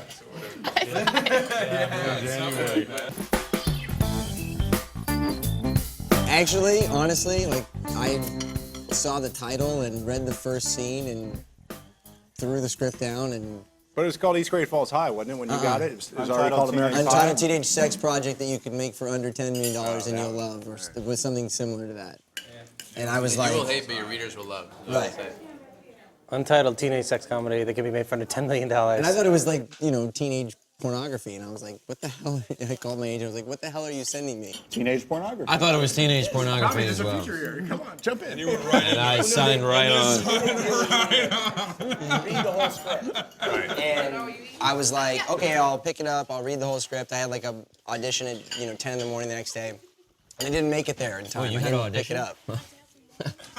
Hey, your audition's on the tape too. Oh, yeah. But you signed up anyway. No, I made a deal to read the script before. I was like in bed with my girlfriend at the time and just like laughing hysterically at like 5 o'clock in the morning, like waking her up like, oh, you gotta hear this part, you gotta hear this is so funny. That's my story. But I remember, I thought that I screwed it up because you guys go, that was really funny, but try not to be such a dick to Oz because he's your friend. I'm like, yeah, cool. And I did exactly the same way. Exact same way, and I was like, I didn't take direction, I didn't get the job. But you had the look, you know? We're like, sometimes the acting doesn't matter. It's just Oh yeah, it was when I come up and I go, hey Ozzy, you fuckface. I call my mom, I go, Ma, I gotta say the F word in this movie. Honey, I don't know about this. I'm not in a position to be choosy right now. Home Depot, it really ain't working out for me, and this is gonna be great, so you shut up. I'm not really in a position to be choosy right now. Right. I'm gonna say fuck. But you went back to work at Home Depot after shooting the movie. I got a job at this law firm. It was supposed to be filing things, but I would read all the files, and I'd read about these rock stars and what they should have done. And then I got a job at the zoo, and I was waiting for the movie to fucking come out, man. Because You got a job where at the the fuck zoo? is this movie coming out? He had an experience with an ape. That's a whole other round table talk. Tell us about your experience. Yeah. I want to hear about the ape. Mama. John. No, yeah, I worked there and I thought I was gonna feed animals, and I fucking was the churro guy. Because you guys said it was gonna come out in February. I was like, okay, cool. I don't have any money, but hopefully, I think this movie's gonna do really good. After all the conversations Biggs and I had before every day of work, we're like, I think this movie can make $100 million. I had the first day I worked at the zoo, I had an interview with Rolling Stone. Remember that interview? They fucked us. The guy was super nice. He's like, and so I was like super nice to this guy for Rolling Stone because I thought, hey, cool, it's my first interview. And he just talked about how we're all like virgin church boys, and he's the only one that came off okay because he was like, cool, I can fuck more women because of this movie. Do more drugs. And I was like, that fucker. Came off great in that. And he's a publicity machine.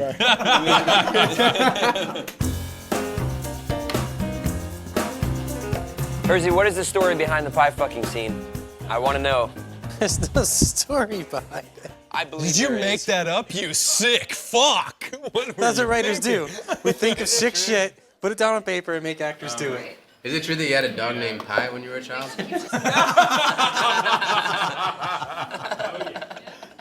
I wrote the line for Chris, and Chris Klein's line came first, and then the joke came later. Really? Interesting. What line? Hersey, what line? Interesting. Feels like warm apple pie. Oh, yeah. And like, yeah. It had to be 2 fingers. Oh yes. Yeah. Oh yes. Yeah, the 2 was great. Gentlemen, That was a nice touch.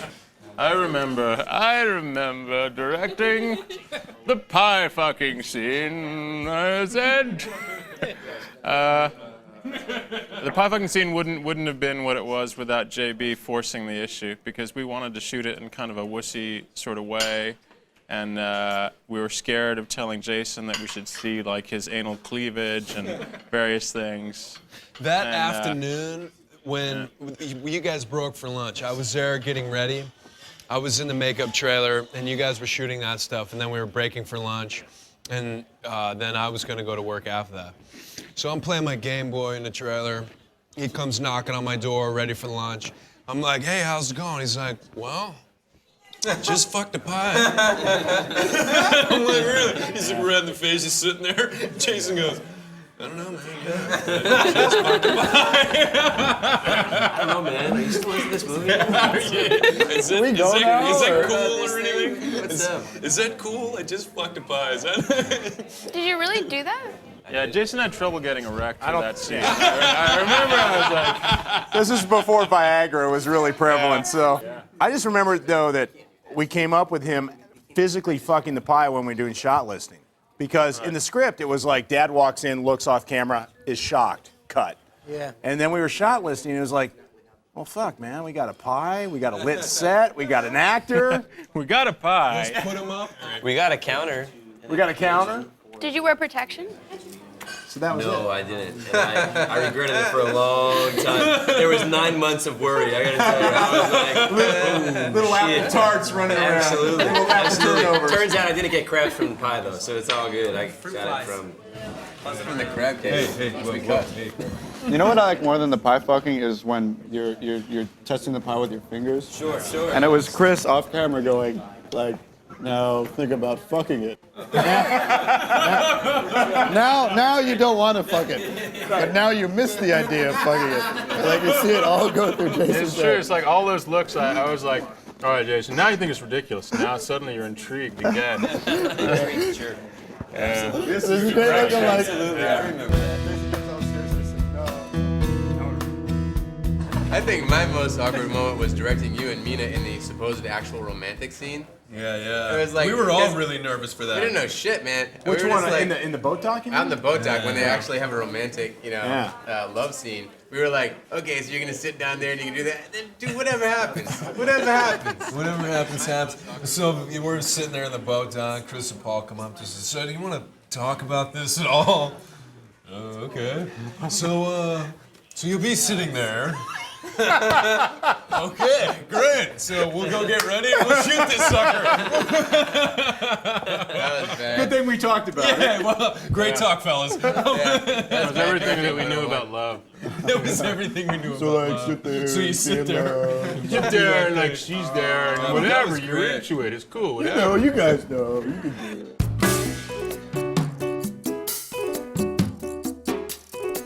Remember we were shooting the scene where you get caught by the cops in AP2, and you're up on the roof, right? And you're supposed to be naked. Well, all night he was wearing the man panties or whatever the hell it was. Manties. The manties, thank you. Sorry.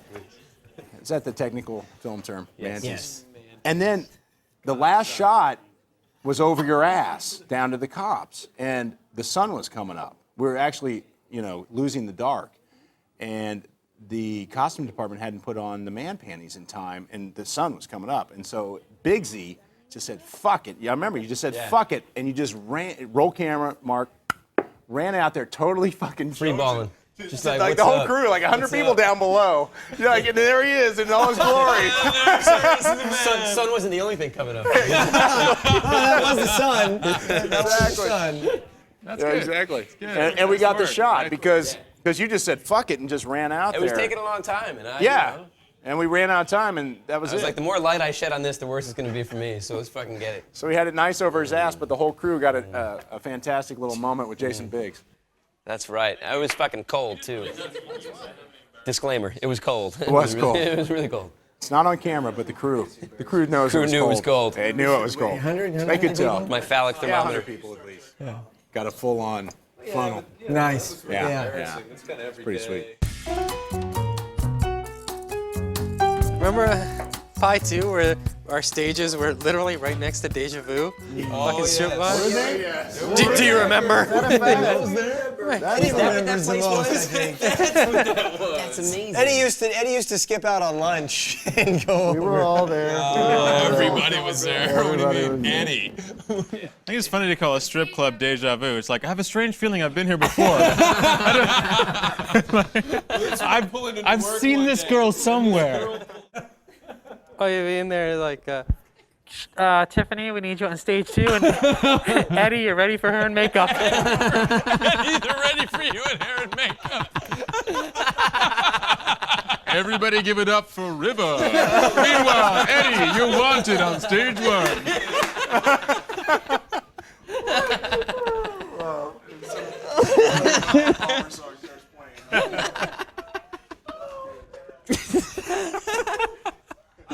That would have been great. That would have been great.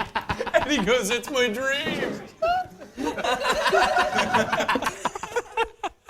That was the laugh of the night, for sure. Wow. No, don't give them too much drama in your teenage sex They comedies. want all the guys to get along. Gotta get along. They want all the guys to get along, all the guys to get laid. All the guys get along, all the girls get naked. We got a great movie. Act 1, they get along. Act 2, they get along and they get laid. Act 3, they get laid. It's a winning formula. That's how the movie works. Yeah. When Bender and I came up with the movie, like the first day we thought about it, we knew there was 4 guys. Originally there was actually 5, but narrowed down to 4. And we knew that from the beginning. Like 2 of them were going to be particularly dramatic, 2 of them were going to be comedic, and then between those, one of them was going to be outrageous. And it worked. Yeah. Wait, who was the 5th There was a guy? 5th besides There was Stifler? a 5th guy.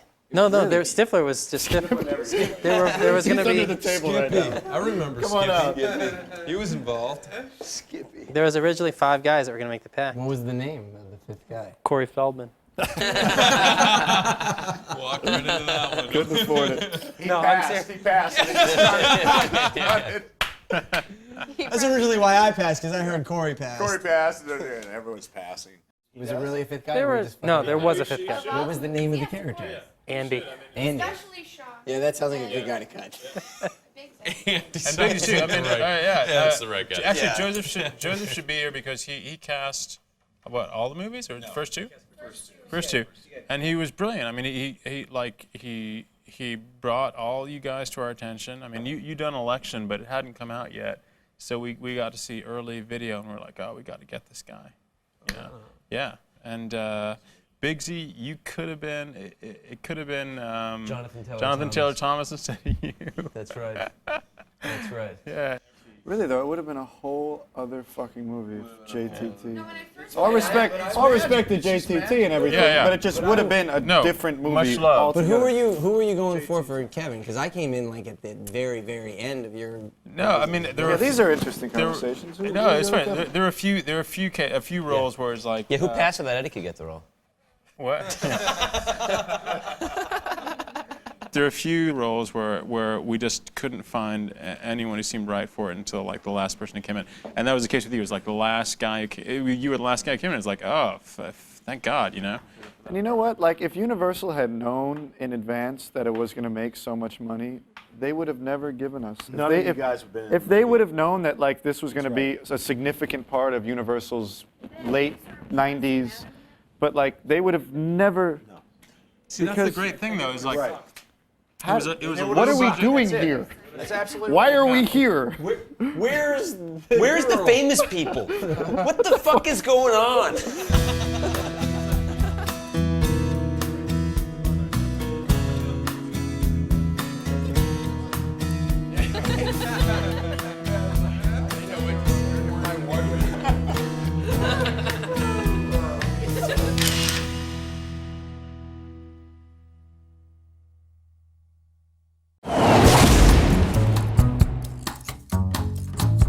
Now, what a lot of you fans may not know is that the American Pie trilogy is based on the friendships and experiences of a young man from Michigan named Adam Hers. He appears to be perfectly normal, just a regular guy. Now, I'm not inferring that he's not a normal guy. I wouldn't say one way or the other. It's not for me to say, certainly. Let's just say that he's got a certain fertility to his imagination. He's weird. Adam Hers, who I've known for about 6 years, is the kind of guy who, if you were to meet him, and I'm sure you'll see him on this DVD, you would never expect him to sort of wallow in the perversion that he does. He was a twisted fuck. Do you know what a clitoris is? Oh my God. Well, It all comes out of his mind, his twisted mind. I don't know. I don't think he's experienced any of these things. I certainly don't think that. I mean, did he know somebody who fucked a pie? Because that's kind of twisted. Hersey gets off easy, if you ask me, because I'm the guy that has to ultimately do these things, you know? I think I'm gonna write part 4. And I'm gonna cast Adam Hers in the lead role. I'm gonna do it. He's gonna be my little bitch. He has truly got a muddy bog of an imagination from which things blued up in the most profound ways. I remember seeing Airplane, okay? And going, that's what funny is. Like, that's the way to do it. I remember seeing Vacation. I remember just, when they put the grandma on the roof, like laughing so hard. We had the kind of high school, East Grand Rapids High School was really small. It was like 600 and some kids. My class had 130 kids when we graduated. And so everybody kind of knew everyone, and it wasn't cliquish enough that it was exclusive and there were dorks and geeks and jocks. There may have been, but it was much more homogenous, where everybody sort of just got along. So we got into our own sort of mischief, but it was always like we kind of knew what the boundaries were. The town seemed to always be in our house. I'll put it that way. Dickhead, you do not send shit to my office at school. Oh, hey, Stifler, why don't you come on in and make yourself comfortable? The whole high school was always there. Our house was always full of these characters, and I think he would watch them, and they became indelibly imprinted in his mind. I should be able to talk to girls. I'm articulate. In college, I took a course which was called Gross Out Cinema. Hey, yeah! Half of it was on horror movies, like Alien and The Brood, or whatever the hell it was called. And the other half was on these gross out comedy, right? Porky's was one of the assigned movies we watched. And so I wrote a paper on it. I was a film scholar, okay? I was a film student. Like, U of M didn't have a real strong production program. You studied movies and wrote and analyzed. And so I wrote about the use of space imparting guilt onto the viewer, subjective camera stuff, but it's such bullshit. So anyway, I wrote a paper on Porky's. During college, I had interned for New Line, and for 3 weeks, I got to intern on House Party 3, right? Like, I'm from Michigan, okay? I'd never, holy shit. Like a real fucking movie. You're kidding me. I remember hearing, oh my God, they make $450 a day. That's crazy. It was $450 a week. I heard $450 a day. So I moved to California. I moved out here with a couple spec scripts, okay? Television specs. And a TV spec, for those of you that don't know, is you sort of pick your favorite, whatever sitcoms are hot at the time, and you type up an episode. And it's not to sell to the show, because they're not going to buy it. It's to show other people, I can write this stuff. I understand comedy, I understand character. Would you please hire me for your show? I'd moved out to LA. I was a manager for Zyde Perry, Warren's company, and Craig's company at the time. And my job was to find new writers. And so basically I took anyone that had anything I would read, a waiter, a waitress, someone in the street. The thing that struck me at least about the Seinfeld was there was a whole storyline about golden showers. So that kind of showed me a little bit about what Adam was capable of.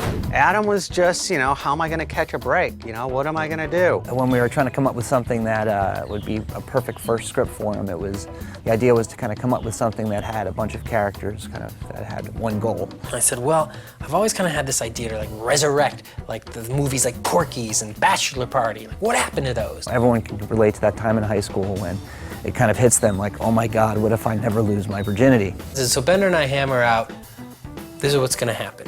God, what if we don't get laid before we graduate? One couple was gonna fall in love. There was a true story about a guy and a grapefruit. Honestly, I always wanted to do a joke where someone comes in a beer. That kind of, spawned the idea of the apple pie. And I still remember, like, do you guys have fucking band camp? And Bender, just on just to be funny, is like, and then one time at band camp, I stuck a trumpet in my pussy. Later we changed it to a flute. So everything kind of came from like little stories. We knew that there was this debacle on the internet. Well, these guys want to lose their virginity, and so they all make a plan, different plans to lose their virginity, and then they all get laid. All right, Adam, go right, Fucking wrote it. 2.5 weeks later, I got the first draft.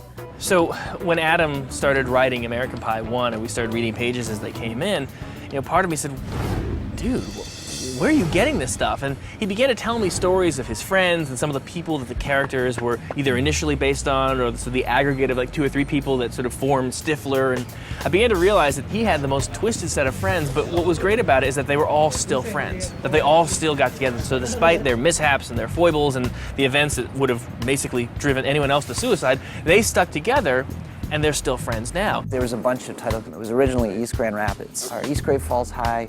We didn't know what the hell to name it. Studios give screenplays to readers to read, and then the executives get the coverage, and coverage is the synopsis and the reader's comments, and then the executive reads it.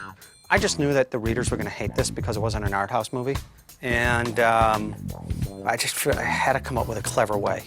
So what I did was something that's never been done. I put a whiteboard in the office down the hall, and for a week, everybody can come up with a title. And it started with untitled comedy. It was sex comedy. It was, literally people came in and just did it. One day I walked in and I looked at the board and I said, that's the title we're using.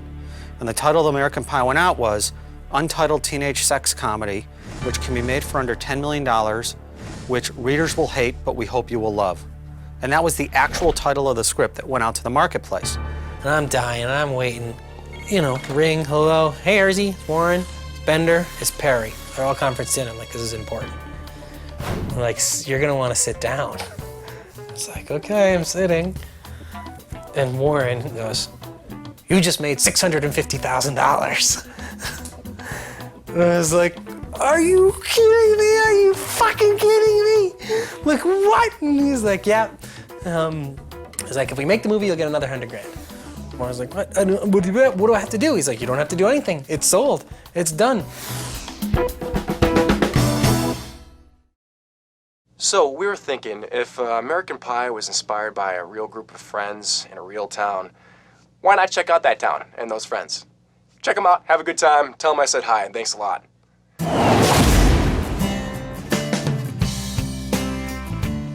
It's a very nice place with a lot of nice people.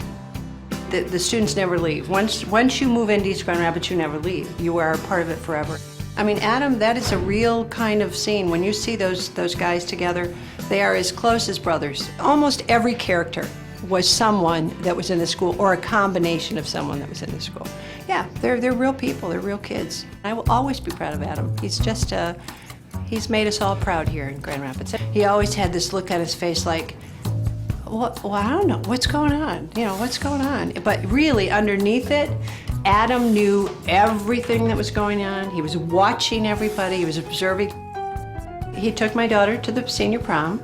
And if I had known after seeing the movie, I don't know that I would have let him, but I thought he was this shy, nerdy, nice little guy. Don't worry about Adam. Little did I know. I don't know. She only played the flute in 8th grade. I might add. He's still in trouble.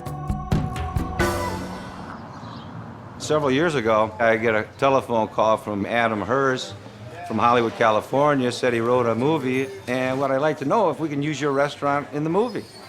And I said, yeah, that would be pretty cool.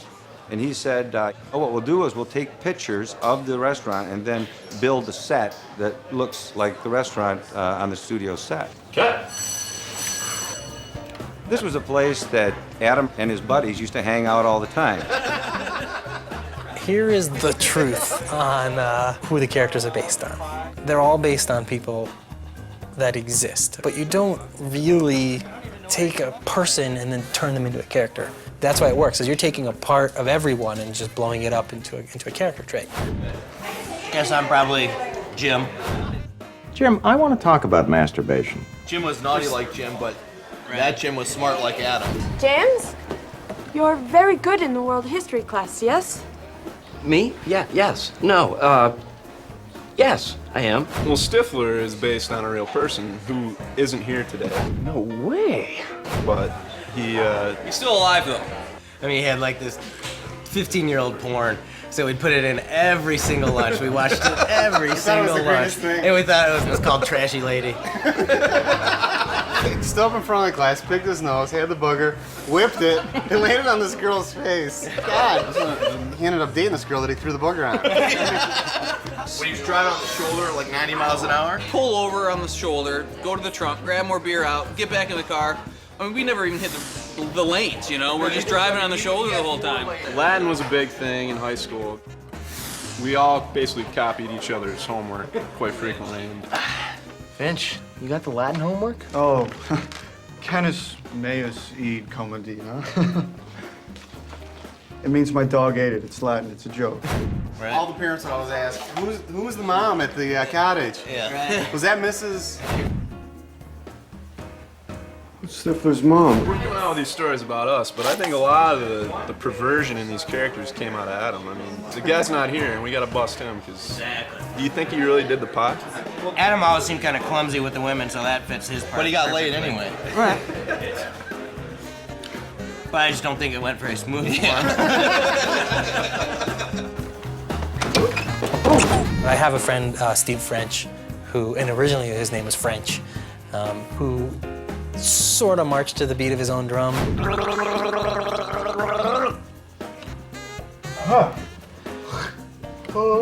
I loved going out to the premiere. Adam invited us out. And It was so big and it was so crowded. I just was in awe, because it was pure Hollywood. Good party, good movie. What do you think?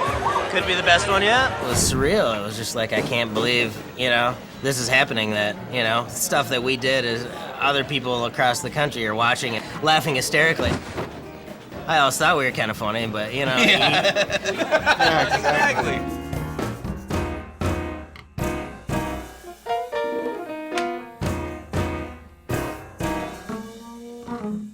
To the next step.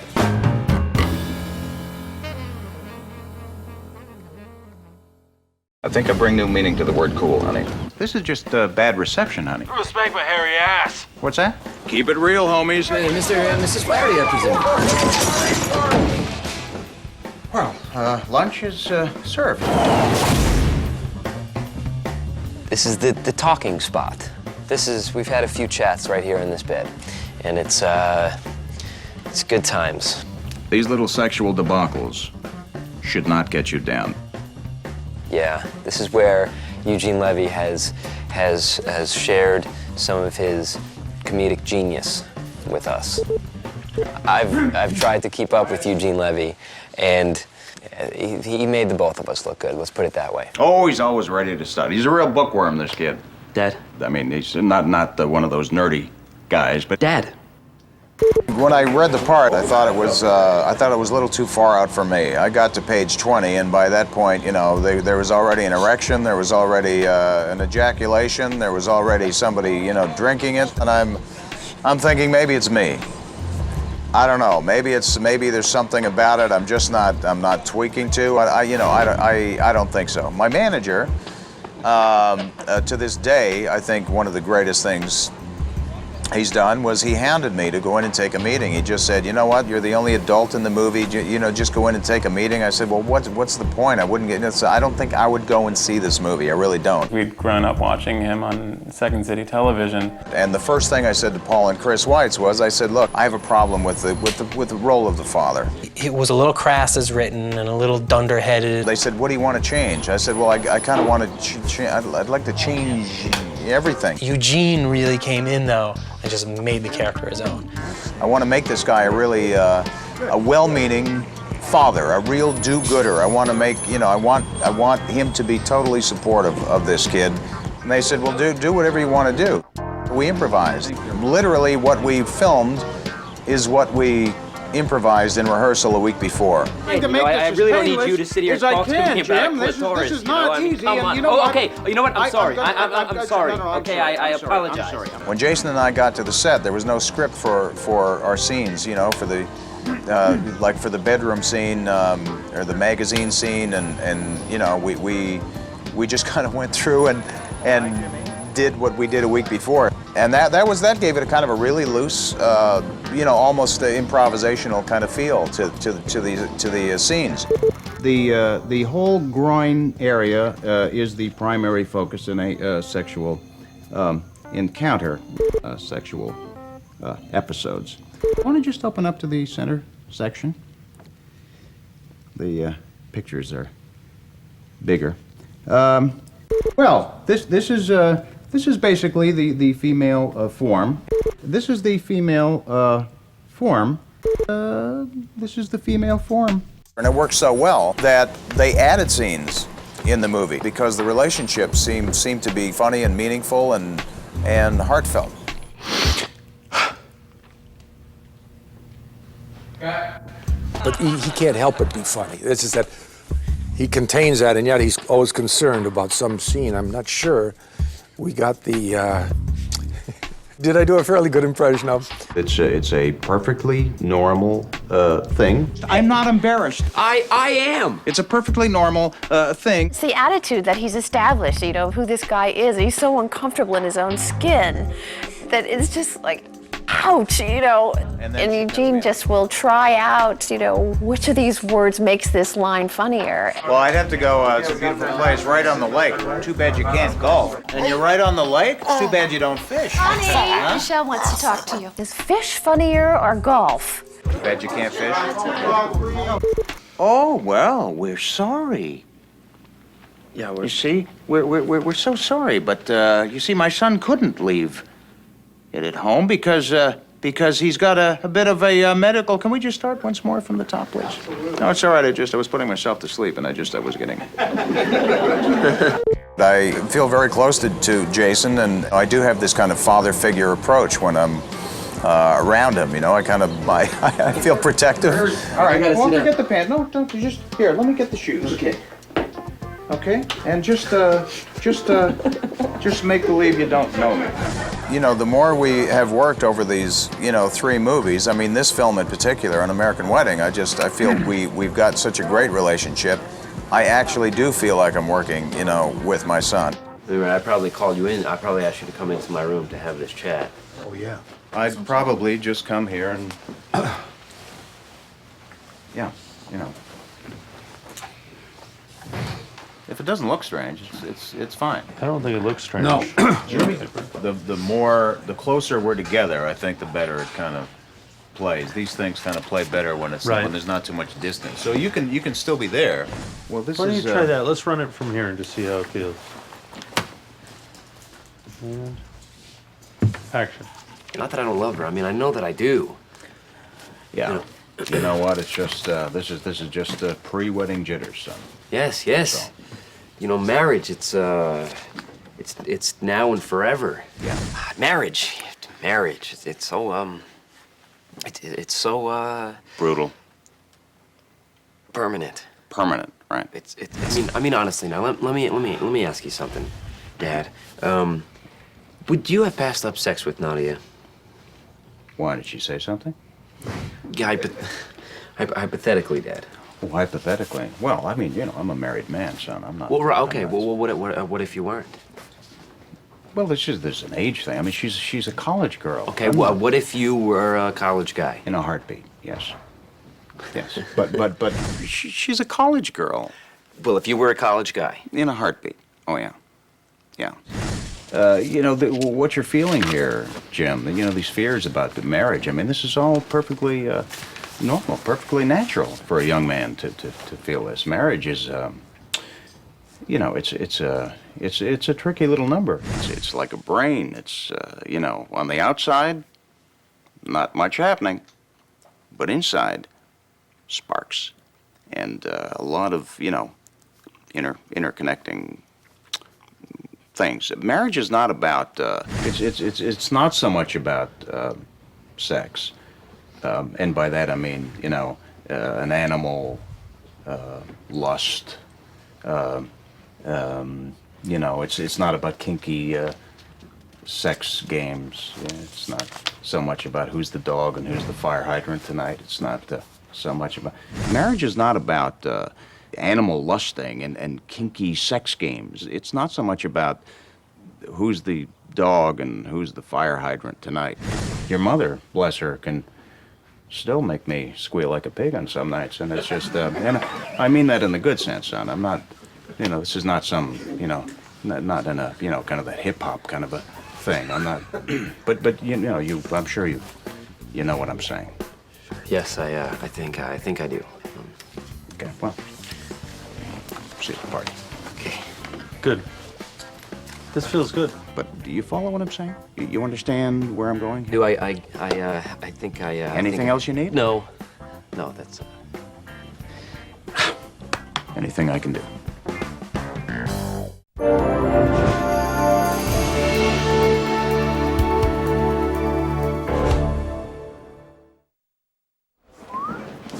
Hey, Kevin.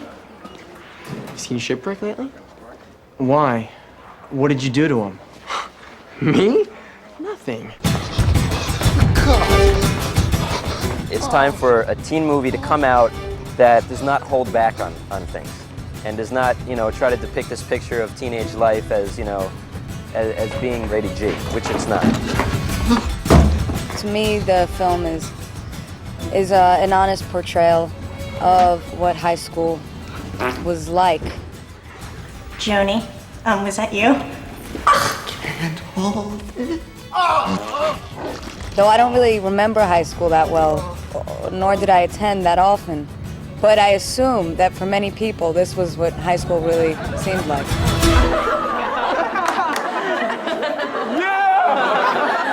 It's about adolescence, which it predominantly revolves around sex. Don't you remember high school? I know for myself, I was a walking hormone. Oh, damn, you're fine. And this sort of portrays that and the elements that go with it, and just the messes that you can get yourself into if that's your priority in life. This one time at band camp, I stuck a flute in my pussy.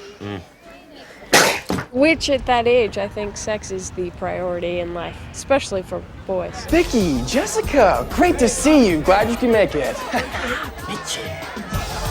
Sherman! Hey! What the fuck are you doing here? Anybody that ever says that they don't walk by somebody, you know, at least once in their high school career, and they're like, hey, good to see ya, dork, you know, walking away, they're lying. I found that a lot of the things that were written were true to life, and I kind of identified with it. Choir chick, what the hell are you doing here? Well, I was asking Chris to prom, so do you want to go? Oh, yeah, that would be great. Oh, dude, prom sucks. The first mention of prom in the movie is dude, prom sucks. And so it's kind of the epitome of the sucky prom with the bad prom band, and we chose the theme Arabian Nights for it. So for no reason, absolutely out of nowhere. No reason except that it was incredibly bogus. They're playing songs like Midnight at the Oasis, and the singer's in this huge turban, and it's incredibly cheesy. I don't mean mean, but they're kind of dorky. You know, they're like the hippest band around. Arabian Nights is the theme of the prom. And we have an Ace of Base cover band. We're talking style. Woohoo! Marker. Action. Man, that was the cheesiest decorations I've ever seen. You gotta agree. Oh man, the gold palm trees really just over the top. This is like my third prom this year. I went to prom with a girlfriend, took a friend's friend, you know, to prom, and then I come here and film another one. It was really, really fun to go back to prom. It was a good time. You know, I personally have terrific memories of high school prom, and it was fun to recreate a little bit of that. I never got to go to my senior prom, so for me it was my prom. We did a nice Steadicam shot of bringing like every character in with their dates, and right now they're doing a critical scene where the four main guys are discussing the main focus of the movie, which is the pact, and how a lot of them feel that this sucks and it's not worth it and it's screwing up their friendship. Come on, I mean, we made a pact. You can't break that. So we're getting a lot of the prom stuff out of the way. My best friend Vicky, who's played by Tara Reid, is unable to deal with the reality of the loss of her cherry. And so, you know, I'm there to coach her and coax her through it. We're gonna have sex when he's ready and I'm ready. It's gotta be completely perfect. I want the right time, the right moment, the right place. Vicky, it's not a space shuttle launch, it's sex. I think a lot of the guyness in high school is the macho thing, you know, is that they do want to get laid and their hormones are like running wild and they want to have sex. Yeah, don't you think you fellas could try a little tact? I got company, if you know what I mean. And it's like cool, if one guy has it, he's like the Mac Daddy. She's hot. Do I think boys have a one-track mind? No. I don't think all guys have a one-track mind. I think most guys do, but I think I'm the exception. The girls, they hold the power. They've got the upper hand. That's the bottom line, though. I will say that much. I think ultimately it's up to them. And then we just go along with it. We basically have no say in the matter. I'll agree on that. If they want it, they'll get it. If they don't want it, they won't get it. And we're just here for the ride. You're dead.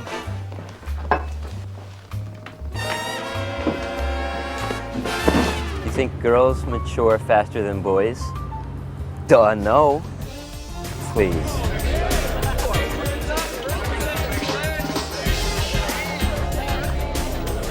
I think women are more mature, I mean, in high school.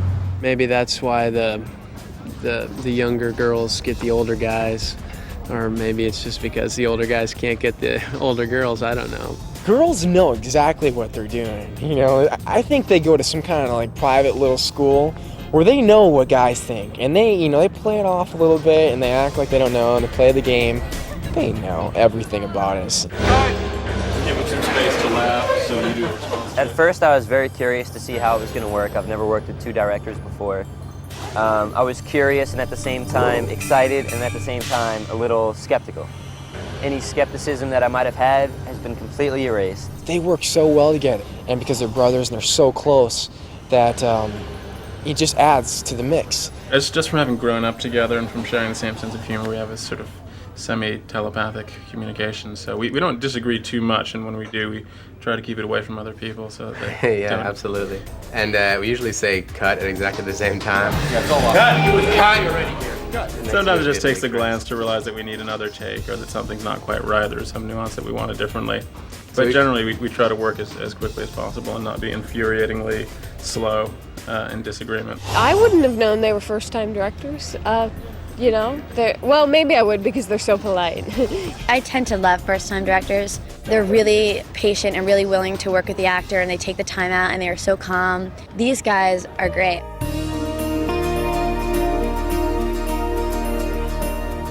Paul would come up and go, "All right, let me give you the note that I gave Brando in '53. Act, baby." And just walk away. And, you know, I need that when I'm working on a film. Like, I like to joke around because it keeps, you know, my energy level up. You know, it doesn't make it boring, and they just come in and they're totally willing to do that. This is a destructive set here in Great Falls. Breath check.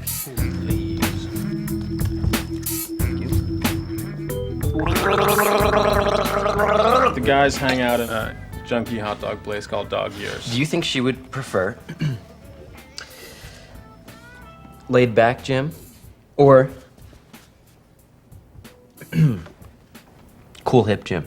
And it's also an incredible bitch to film in because shooting 4 people around a table is impossible to do. But there we are.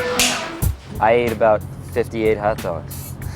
I don't know, I lost count. I think Eddie K. Thomas counted it 15 whole hot dogs. Do it one more time. I didn't eat lunch yesterday. I mean, they've got incredible gourmet lunches here every single day, and I was too stuffed of processed pig feet to even fathom eating something like that.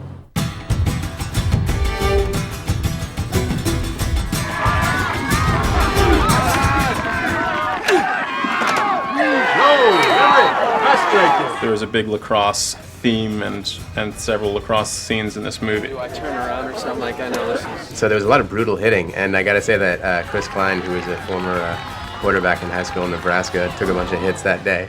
Actually, I think he was a linebacker, but... Linebacker and a quarterback. Oh, really? Yeah. Oh, there we go. Cut! The kitchen pass took me 2 days. 2 days to get it, and haven't come close to perfecting it just yet. My character does some crazy stuff, and no, I don't have any fear about doing any of the stuff that I've done. Do you want me to expand on some of the stuff that I've done? Oh, I humped an apple pie. Oh, yeah. Oh.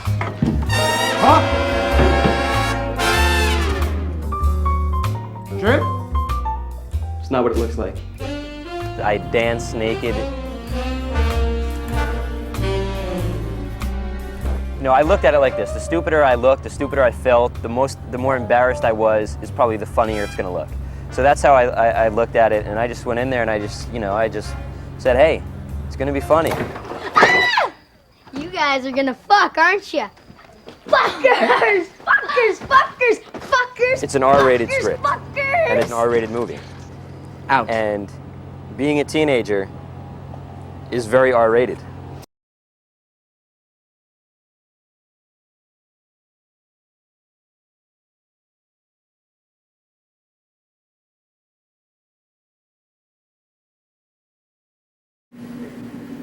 So, are you pissed about something? Because, you know, when I get pissed, I play the flute back on it because it's really relaxing. I learned it in band camp. Wait, hold on. You know? You have no idea why I'm angry? Yeah.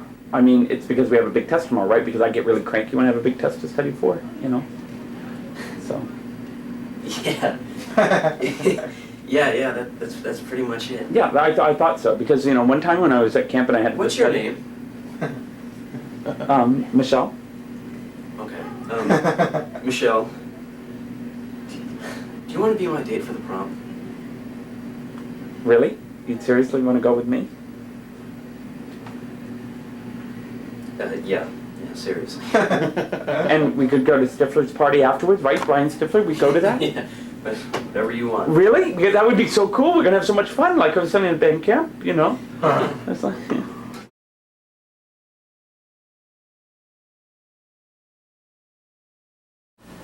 Hi. You are very good in this class, yes? Me? Yeah, no, I mean, yeah. You know, James, you puzzle me. Like an enema. Uh-huh? You are an enema to me. Oh, Jesus. You mean an enigma. I'm an enigma to you. Oh, do you know what is an enema? Never mind.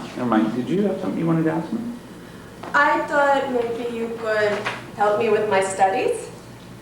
Really, sure, I mean, but, yeah. How about if we study at my house after school? Well, I do have ballet practice. Perhaps I could come by afterwards. I can change clothes at your place. Yeah.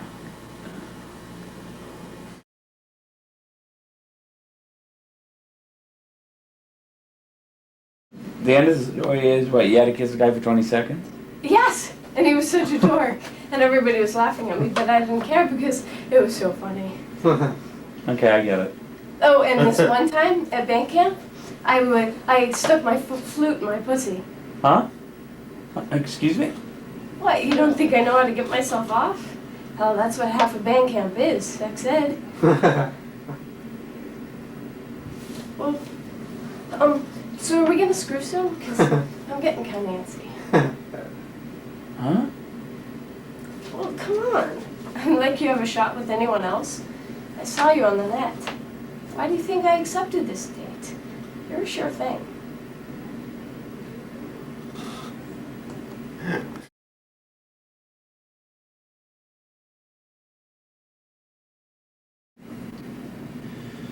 There's something I've been meaning to tell you. What's that? It's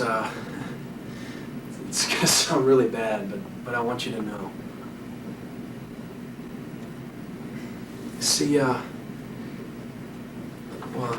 I'm a virgin, and me and Kevin, Jim, and French, we made this pact that we'd all lose our virginity before school is out. You know, and tonight being prom, it was kind of supposed to be the night it was going to happen. I mean, the pact is kind of off, but it's still kind of on. This is not the best way to proposition me. No. No, that's not what I mean. I mean, look. You know what made me leave that game? You see, the coach, he was giving me this speech about, you know, about not slacking off when you see the opportunity to score a goal. And, Wait, that's not any better, John. Okay, but wait. See, what I realized is that with you, it's not like I'm running towards a goal. I'm trying to find the best way to score, you know? And I know this may sound a little corny, but I feel like I've already won.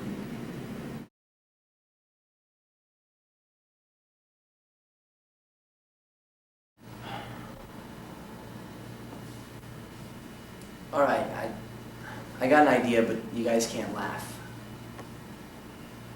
And this conversation can't leave this room. Agreed? Agreed. All right. It's a really simple idea. I mean, it's just an agreement. Nothing more than an agreement. And when we make this agreement, we're kind of putting our manhood on the line. Wait a minute, is it like a bet? Well, no, it's more like a pact. I mean, no money involved. I mean, a pact is much more important than a bet. Oh, wait. Is it going to be like one of those fraternity bonding experiences where you like your best friend's testicles or anything to do? I'm not into any of that, okay? I'm not. Dude, what the fuck are you talking about, huh? Hey, guys. You're ruining my moment. Now listen. All right, here's the deal. We make this pact here and now. And I say this. We will get laid before we graduate. Hey, cool, agreed. Definitely acceptable. No longer will our penises remain flaccid and unused. With this pact that we make today, we will stand together as one voice. We will not go quietly. We will fight. This is our fight for every man out there who should be getting laid and isn't. We will not stand idly by while we're forced into celibacy. We will make a stand. We will succeed. We will get laid.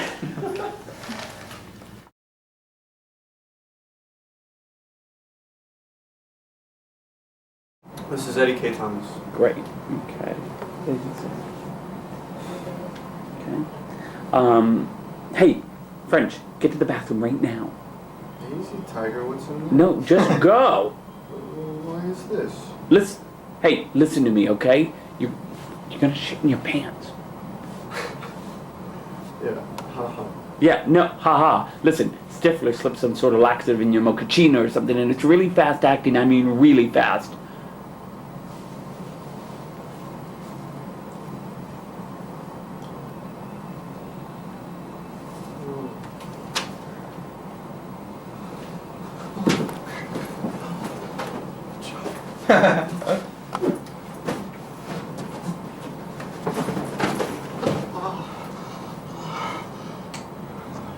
So I hear he's real. Is French his real name? Is it? I don't know. I thought so.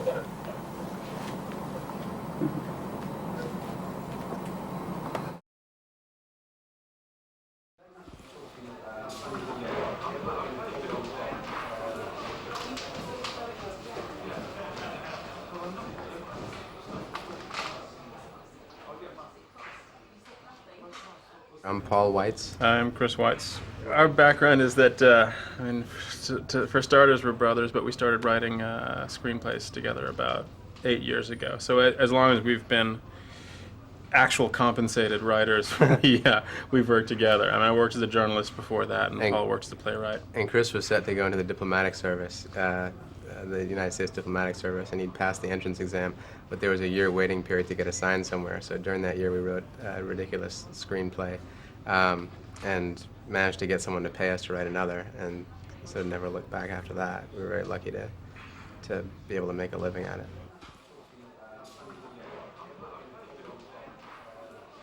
The film is about four friends in high school who are the only sort of semi-cool guys who realize they're facing graduation without having lost their virginity, each for specific reasons, mostly because they're good guys, they're not sleazes. And it's about them sort of avoiding facing the fact that they're about to leave their familiar surroundings and their friendships are going to change, etc., by sort of obsessing about sex.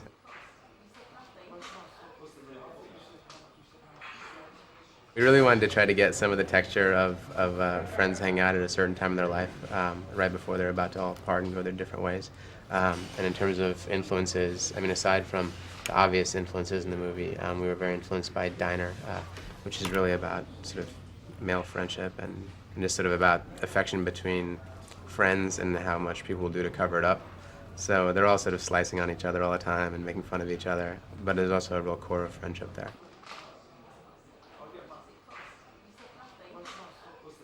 It's not just about guys sort of scoping out girls, it's also, there's some really strong female characters in it and strong friendships between girls. Also, the girls are a little bit more sort of knowing they're a bit ahead of the game compared to the guys, which certainly also seemed to strike us as being realistic for that age. Accurate, yeah. And beyond that, it's about some extremely particular weird characters. All the characters are pretty alive and realistic because of that.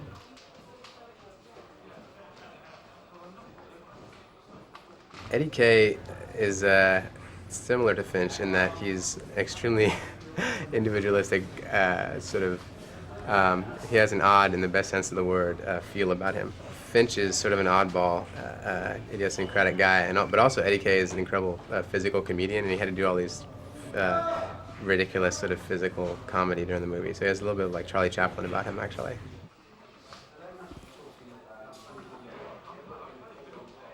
It's the monkey.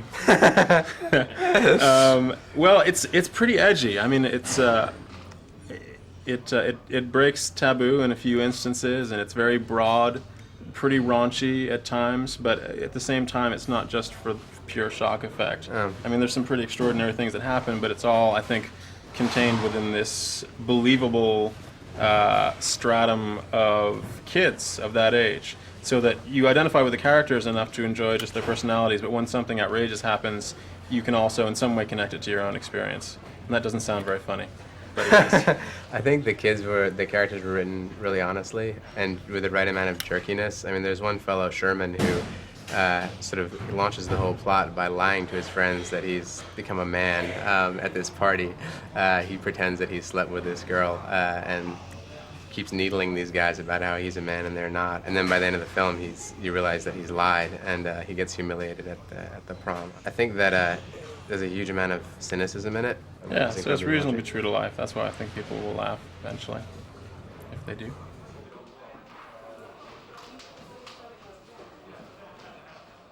I think we were thinking back to Fast Times at Ridgemont High, which had a really funny prom in it, and I was wondering how we were ever going to be like that honest. Because I remember there was an incredibly dorky band with the lead singer's voice was cracking in that. And it seemed to embody the essence of this embarrassment of prom.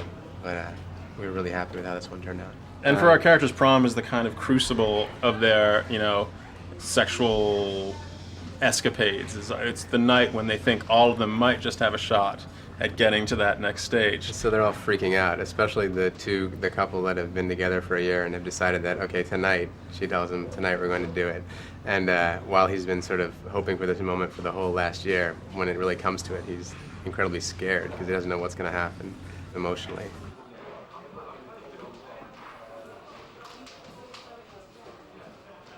One thing that we wanted for this character, he plays sort of a jock named Oz, who's a lacrosse player, who during the course of the movie decides that the way that he's going to get laid is that he's going to pretend to be sensitive. So he gets in a relationship with this choir girl, and while he's pretending to be sensitive, he actually becomes sensitive.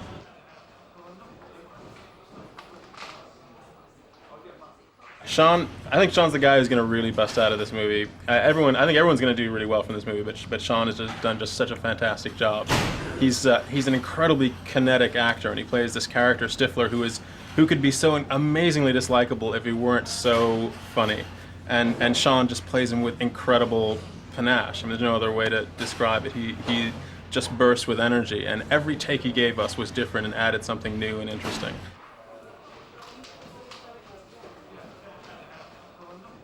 I would say that the most sort of nervous we've been meeting any actor was meeting Eugene Levy. And he was also incredible. He was incredibly hilarious in the role. And oddly, he plays Jim, who's played by Jason Biggs' dad.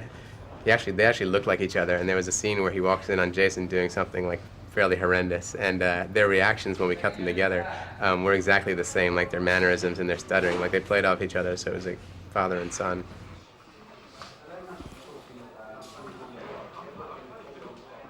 Casting Jason Biggs was one of the best decisions of my life. It's a role that is so physically demanding in a way because he plays a character, Jim, who is constantly humiliated. And that it takes a really great physical comedian and someone with really superb timing, and also with a kind of winning quality that allows him to rise above all of the terrible indignities that he suffers. And in doing so, he kind of represents the most painful aspects of adolescence and the time when you think you're never, ever going to get a date. And he's just done a fantastic job of it. And I can't actually think of anybody else who would be able to do it quite as well.